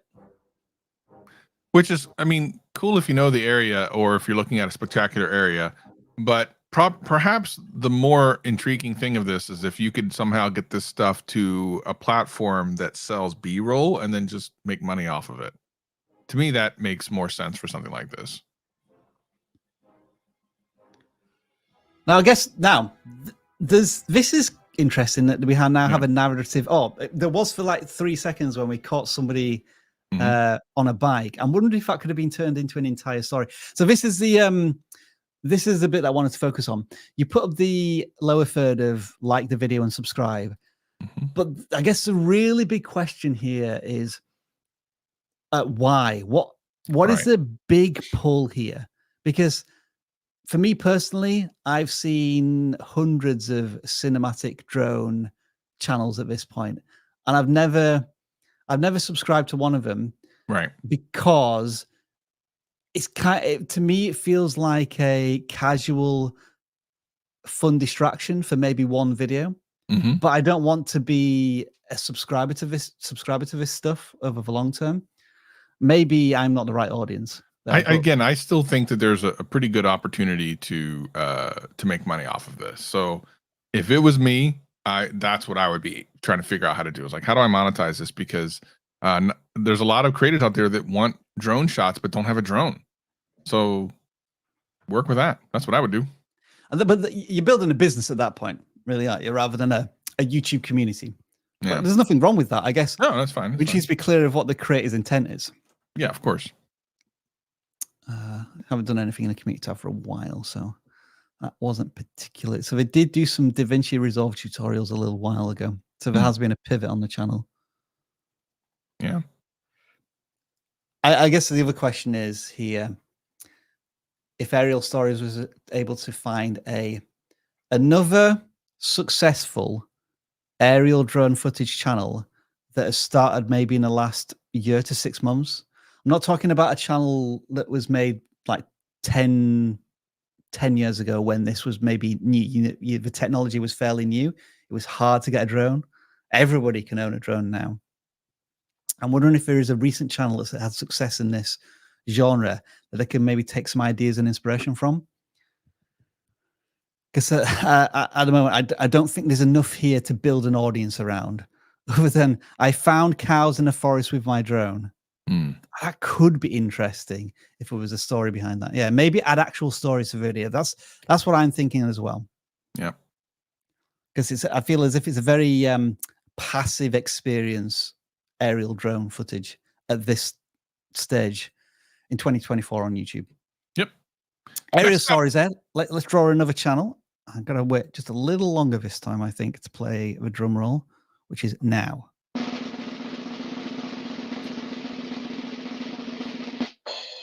Oh wow! Perfect. That was perfect. That was amazing. So, yeah, I learned there from my previous mistakes. Kiss, I'm going to pronounce this channel as. Looks like a gaming channel. It's a gaming motivation and guide channel. They are relatively new to YouTube. They've got 4 long-form videos and 6 shorts. But I am encouraged by the videos that they've made so far. Gaming channels sometimes find it very hard to stand out and build an audience. We see lots of Let's Play channels with sometimes 20 views or less on videos that they've been making over the course of a year. This channel's got, on their first video, 1,000 views. Yeah, let's take a look at that one real quick. I'm curious what the comments say about it, like how they, because if that was their first like long form video, I'm curious how it was discovered. If people said, "Hey, I've never seen the channel before," or, "Oh, this was really helpful." And today I'll be teaching you 8 different techniques, or you can call it tricks, that will slow down to the comments. Let me see what the comments are saying. Oh my god, I can retweet. See, I like the tips. Yeah, great vid. I recommend Discovery videos. Road Valorant champion. Hot voice. Okay. Yeah, no, it's interesting because people are like, hey, this helped a lot, which is great. Newer channels aren't going to get as many comments as established channels. That's fine. So yeah. And I think what the comment suggested there was that the creator has a proficiency that is of value to their audience. And another aspect of this is that there is this common entry point into YouTube whereby you may get discovered with, to begin with search-based content, especially when it comes to gaming. So like you're trying to offer a solution or add value to something. And that's definitely happened with this channel. And they're continuing to get, to get 500 views from a video of a day ago. I know this kind of like this, you don't want to benchmark yourself on this first video that got 1,000 views. That's like a really good outlier. But the fact that the next 2 videos have got 500 views, fantastic. Looks like you're really upping the output as well, because we went from 2 months ago, 8 days ago, 1 day ago, and now 4 hours ago. So you now committing to posting a video every single day. That's cool, but I don't want you to burn yourself out. So just be wary of that. Maybe if you're able to create loads of videos now because it's a certain time of year and you have that free time, you don't want to just necessarily pump all that video content out straight away. You may want to pace yourself a little bit. But yeah, Travis, like tutorials, guides on Valorant seems like a solid place to start. I wouldn't be afraid of maybe looking into the lore a bit more on the game as well, just so that you're not boxed into that tutorial side of things, that you kind of show all aspects of the game. But where do you think this creator should go like in the next 3 months, given that so far they only have 6 videos, 10 videos on the channel? Yeah, I mean, it depends on what they're trying to accomplish. But if you're doing more long form stuff, I always ask the question, what's the next game? Valorant's already a pretty old game, been around for a minute. How do you jump to the next game? How do you get ready for the next game? Is there a game out right now that makes sense to kind of at least start to dip your toe in? Because at some point, and it might be a year, might be 2 years, it might be next month, when Valorant kind of starts to slow down in popularity, and then you need to have something else to go to. So definitely, whenever I talk to a gaming channel, it's the first thing we talk about. I don't care if they're hot and heavy right now or not. We start working right away to figure out what's the next game going to be. I just did a quick search to check what might be the comparable games. Some of these are even older. Team Fortress 2. Yeah, it seems like CSGO's never going anywhere. Overwatch might be one to tie in as well. So options there. Yeah. But at the same time, I'd say let's just keep that enthusiasm going, building up this channel on Valorant, but be aware that it might not be your forever game as well. Yeah. All right, let's draw another one. We're up to almost 200 entrants now. A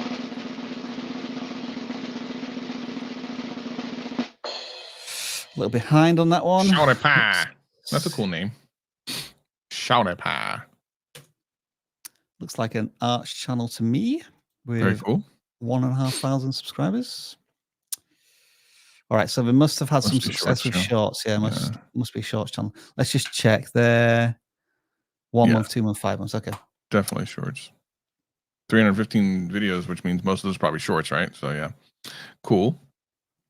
I'll draw. Are they pink? Just click on one. Let's see what. Yeah, we need to go to popular. Let's see the most popular one. We'll need to see. Okay. Right, so it's Disney characters, which are the most popular. So is it time lapse or what are we looking at here? I wonder. Have a look. Where were you when this horrible crime was committed? I was home drinking tea. Today, right. you know, is it's like my birthday. Why, my dear, today kind of cool. you when this So what I think they're crime was doing committed? is I was home drinking tea. because that is, hang on, where's that coming from? Okay, so they're getting source audio from YouTube. This is something that you can do with YouTube Shorts. There's nothing wrong with this. They're sourcing audio from an existing YouTube video.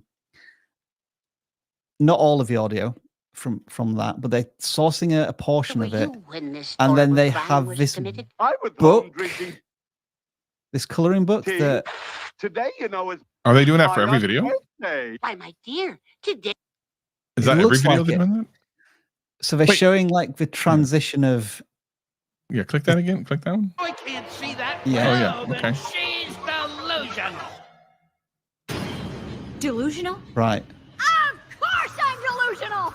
Do you know how hard it is to stay positive? It's a different way, isn't it, of doing a time lapse drop coloring in. It's different. Cool. And you know, so I would call this a shorts channel, doing something with art related. Is it paint by numbers? Is that what it is? I think so. Yeah, I would say so. Which is cool. Definitely an unusual way of showing it. I think that's awesome. And if that's what you want the channel to be, then I think you're pretty successful. And just keep doing that thing. By virtue of the type of content and the way YouTube looks at things, it's going to pick what would be a great thumbnail for you anyway. Yeah, maybe even better than you would have picked yourself. So there are some types of shorts content that just naturally lead to like a decent thumbnail automatically, and this is one of them. Yep. Well, this is another example as well, Travis, whereby maybe I need to do a video about this, but I need to remember all of these channels. Yeah, that they're really hitting the same number. We keep looking at these shorts channels, and they're hitting the ceiling of 10 to 11,000 views. Well, so I mean, they busted through, but I think the thing is there are some that do that, and there's this whole thing about there's a whole theory, and it really only affected long form content, but I totally makes sense that it affects short form content. That there's a ceiling until you hit a particular watch time goal or whatever.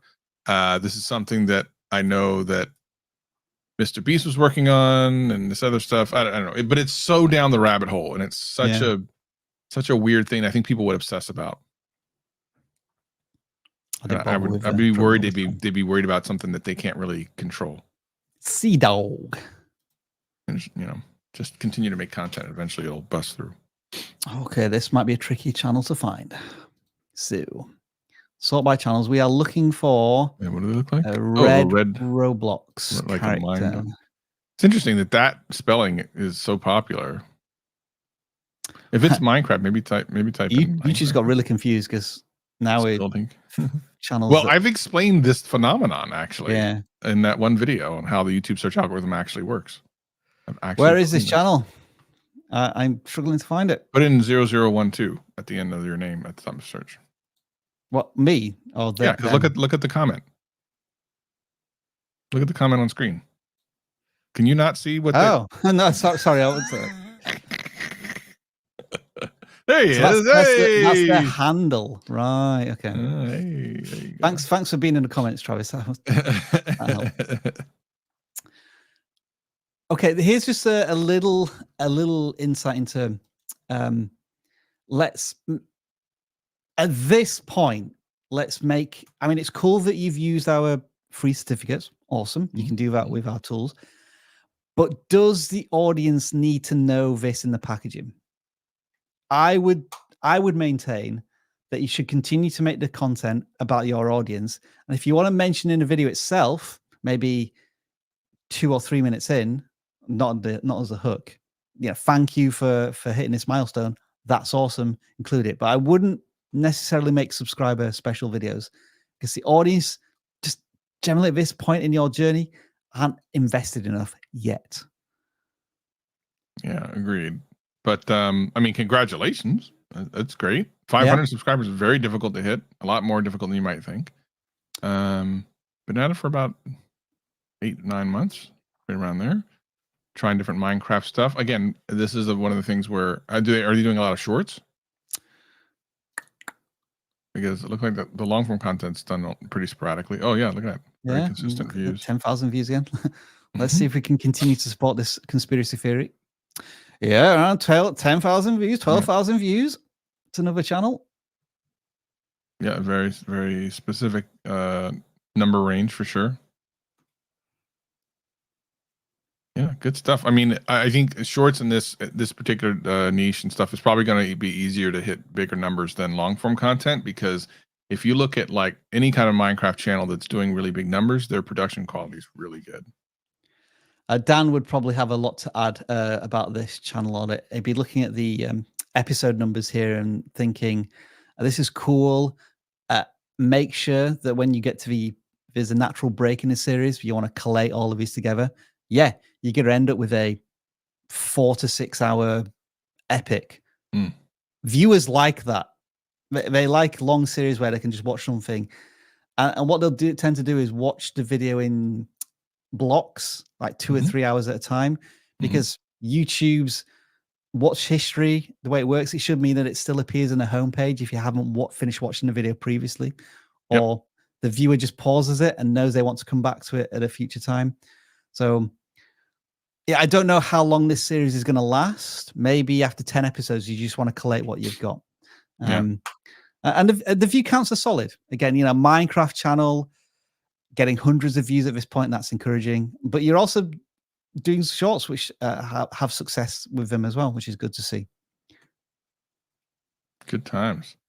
What the other thing I may look at here is just tweaking the thumbnails a little bit, making them a bit more intriguing. Obviously, with Minecraft, it's usually revolving around a certain item, a build, or character, and I'm not getting a super strong vibe of that in the thumbnails at the moment. So something to a challenge, practice a little bit, or challenge. A lot of Minecraft challenges. We're up to 210 entrants now, so let's try again.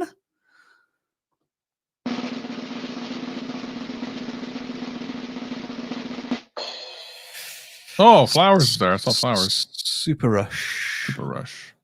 Flowers is a cool channel. Or is it Superush? How would you pronounce it? Anyway, hang on. Is that the one? I think it is this channel. Cookie, yeah, whatever that guy is. Goku is amazing.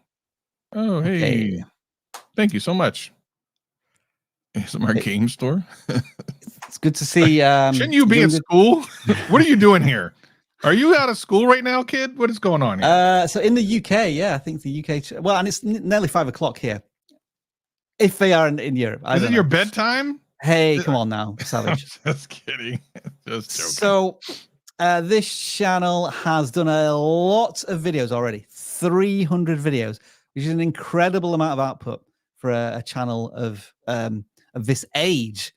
So well done to you. I'm just curious how long they've been at this now. 2022. So that is almost a video a day, which is 301 cool. videos is a tremendous amount of videos. It's cool. It's awesome. Let's just check if we're doing shorts as well as long form content. Oh, look, the ceiling again is around about 10,000 views. Anyway, sorry, I'm distracted by this now. So I would, for this creator, I don't want to, I want to be very conscious of not trying to overcomplicate things at the moment, because you just want to enjoy making content. You clearly do. You have a passion for making videos because you've made 300 of them already. My suggestion to you over the next, are we still making videos? So you haven't made that many long form videos recently. So are you now focusing more on shorts? That would be one question to ask. That's the one thing you can't do with shorts is it's not easy to tell how so annoying. Like, are they old or not? It's it's very annoying. I think you have to click on one. And then can you even tell when you do that? And then pause and then go to the description. Oh, it's terrible. 15th of July. So that's very recent. So I think they're making shorts every day at the moment.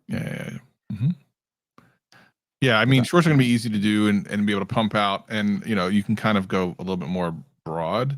For longer form content, you definitely want to keep it kind of tight with who your audience is. I mean, to be honest, you probably should keep it tight with your shorts as well. But I feel like you're going to be able to get away with a lot more in shorts than you can longs a lot of times. We had this example. I think it's the one where you joined, Travis, the channel that was short on shorts, but they were just making shorts about Apex Legends, and they were like really super consistent with their views in shorts.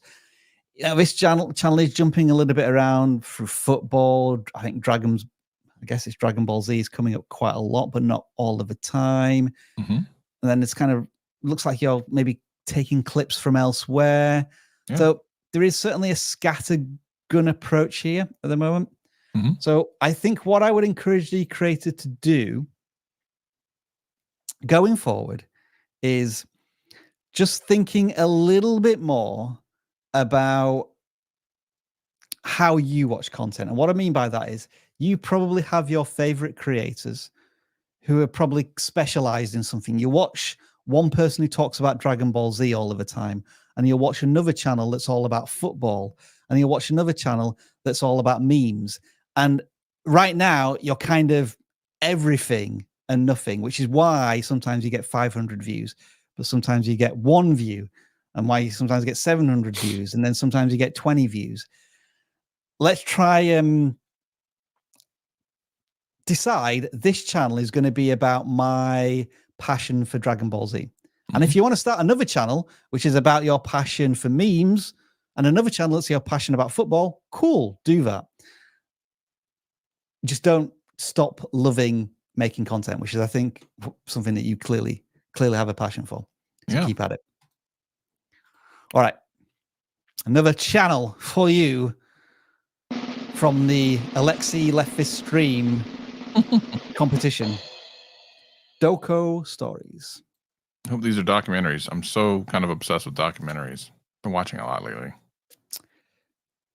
So I think this is the right channel. If I go there, looks to be the right one. 3,500 subscribers. This is interesting. Now, are all these the same creator, or what are they doing commentary over top of something else they're watching? That's the thing I can't tell. I think this channel's come up before because I've watched this video. Let's go back to the beginning. That's cool. Moody intro. I started content farming in 2022 as a side hustle. I've since left my 9-to-5 job, and I'm doing this now full time. Content farming is essentially the mass production of content that's posted to multiple accounts in different languages and on different social media platforms. Moody vibe to this. Love it. Love that. It very much is in line with a lot of the documentaries that I'll see on streaming services.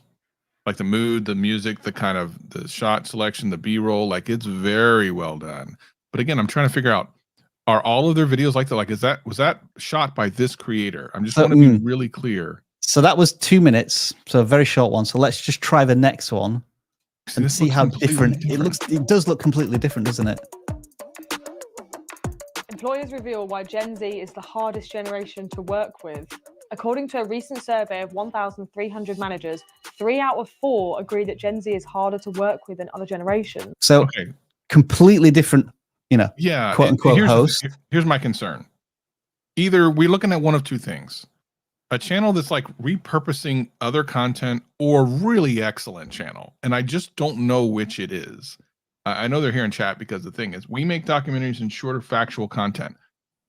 If that's the case, this is an excellent channel with tons of upside that I could legitimately find myself watching content on. The reason why I was kind of not suspicious, but like worried about it is because it looks like it's shot in different places with different people, which is not always possible for a lot of like starting out YouTubers at like 4,000 subscribers. Just not something that you see a lot of. And my camera's being weird. So, I mean, hats off. Really well done. Production quality. Do you work on people that have been to Turkey? It's a tricky subject. Yeah, people that go abroad for dentistry, the only word of... Do you think it's a challenge of branding. And I'm not talking about like having this logo in the bottom left-hand corner of the thumbnails. I'm talking like, as you say, the execution and the delivery of the content. Each one seems to have a very unique vibe that almost, what I'm trying to, I guess, get at is if you saw this thumbnail and this thumbnail and this thumbnail, and let's just imagine that the logo wasn't there, and then you clicked on the video, would you be able to instantly tell that the content is from the same channel? No, that was my thing that was throwing me again. And I'm trying in real time, trying to figure out if this is a good or a bad thing. And I don't know yet because the quality is there. So I keep coming back to this is great quality stuff. So I feel like, and as a person who likes to watch documentaries, I watch documentaries about a lot of things. So I guess the question is, you know, if I were to see one, when does it stop getting suggested to me through YouTube? I don't know. The old man Gibbs says it feels like using clips from other channels, but he literally said this is actually the person who owns the channel. DOCO said they're actually doing this, which is crazy. Again, it's nice to be confusing when basically you're doing such a good job that people are like, is this real? Like that's kind of a great compliment, but it also is something you should consider because it does, even though, you know, and we're going to take you at your word, this is all your stuff, which is amazing, incredible, congratulations. But I think the hesitation we're having is something you need to consider because it is a little bit of a throw off. It just seems like, oh, you've taken stuff from television channels and you're putting them on your channel. That is a compliment into your production quality, but B, perhaps an issue that you need to consider, something that everything feels the same because they currently don't. I'm on the fence on this one, but I love the channel. Some form of connective tissue between the production of some kind, and I'm not sure what it is, or I'm not sure what I'm not sure what we're missing, but it seems to me to suggest that the audience is missing this connection as well because the view counts tend to be spiking all over the place. 13,000, 3,000, 800, 2,000, 600, 800, 10,000. 1,400, 1,300. You should be getting a lot more views per stuff because of, here they say, we struggle a lot with building an audience because of how diverse our content is. However, we operate as a production company, so we're able to be diverse, shoot different people in different places. That's fair. Well, let's bring up that comment again. So I think what that suggests to me is that you're perhaps not respecting the way YouTube finds an audience. And when you say how diverse our content is, you know what I would do?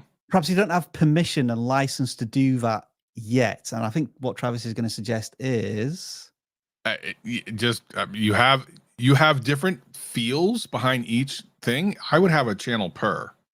I have a channel per, you know, especially if you say you have a lot of a production company, which implies that they can do different things and are going to do a lot of it. I would say they could literally have a hacker, like you have the things that fit in the hacker thing, and then they have the things that fit in like the health stuff. Like health I would do that. We got mysterious identities and ominous stuff. Gen Z culture. What have we got down here? Celebrity investigations. I think the point here isn't to say that you can't have it all on one channel. What we're saying here is you probably should be getting more views on this other content. And the reason that you're not is because of the non-cohesiveness of all the stuff together. If you put a cohesive thing on a channel and just keep it cohesive, you will get more views for that same video. So we're just trying to help you get more. It's not that you can't keep it there and get views, but you will get more views if you put it on another channel. It's just the way YouTube works. It's just facts. But it's great stuff. The viewer experience might be this. Okay, these two videos were interesting. Cool. I'm hoping for more. Next video is about Usher and the Super Bowl. I'm not interested in that. Everyone knows that. I'm kind of ambiguous. I don't really understand what that means. Now, I'm not interested in fake podcasters. Not interested about leaking stories about celebrities to the newspapers. Now we're back to something I'm interested in. But it took us 4 videos and 2 months to get there. And from a recommendation point of view, YouTube might have given up here recommending the content to the viewer because they hadn't clicked on the previous 3. Yep. That's what we're trying to figure out with this channel. That the diverse content might be disrupting the consistency of the audience. I just think you should separate them into niches and put them on their own channels and grow multiple channels. You 100% be able to do it. Anyway. Woo! Woo! The elongated final channel audit brings us to the end of a very, very exciting and technically challenging hour, 2 hours. Thank you for joining us this week, as always. And next week will be similar. Be Travis and myself probably, and who knows, other special guests. I'm just trying to find the right music that's going to blow out our audio as usual. So let's test. We'll play this audio and see if I sound like I'm speaking underwater. Thank you for watching the live stream this week. We hope you had fun. If you want to continue watching the vidIQ content, make sure to check out more videos. I don't often ask people to subscribe, but live streams, it is probably a good idea to subscribe and click the notification bell so it alerts you when we are going live, because we go live at least twice a week, which is this channel audit and the thumbnail audits that John does on a Wednesday, and who knows, we might have some special surprises as well. And now I'll hand it over to Travis for a little bit of a plug on whatever he's getting up to at the moment. Lots of cool stuff going on. If you guys and gals out there love podcasts, I'll leave a link for the Tube Talk podcast that we do here at vidIQ. I'll leave it in the chat, something that we talk in depth about. And guess what? You can send in emails and we answer your questions on the podcast. So I'll leave a link in the chat here momentarily. But with that being said, hope you have a great week and keep doing the thing. Thanks for sticking with us this week. We'll see you again next week or tomorrow if you want your thumbnails audited.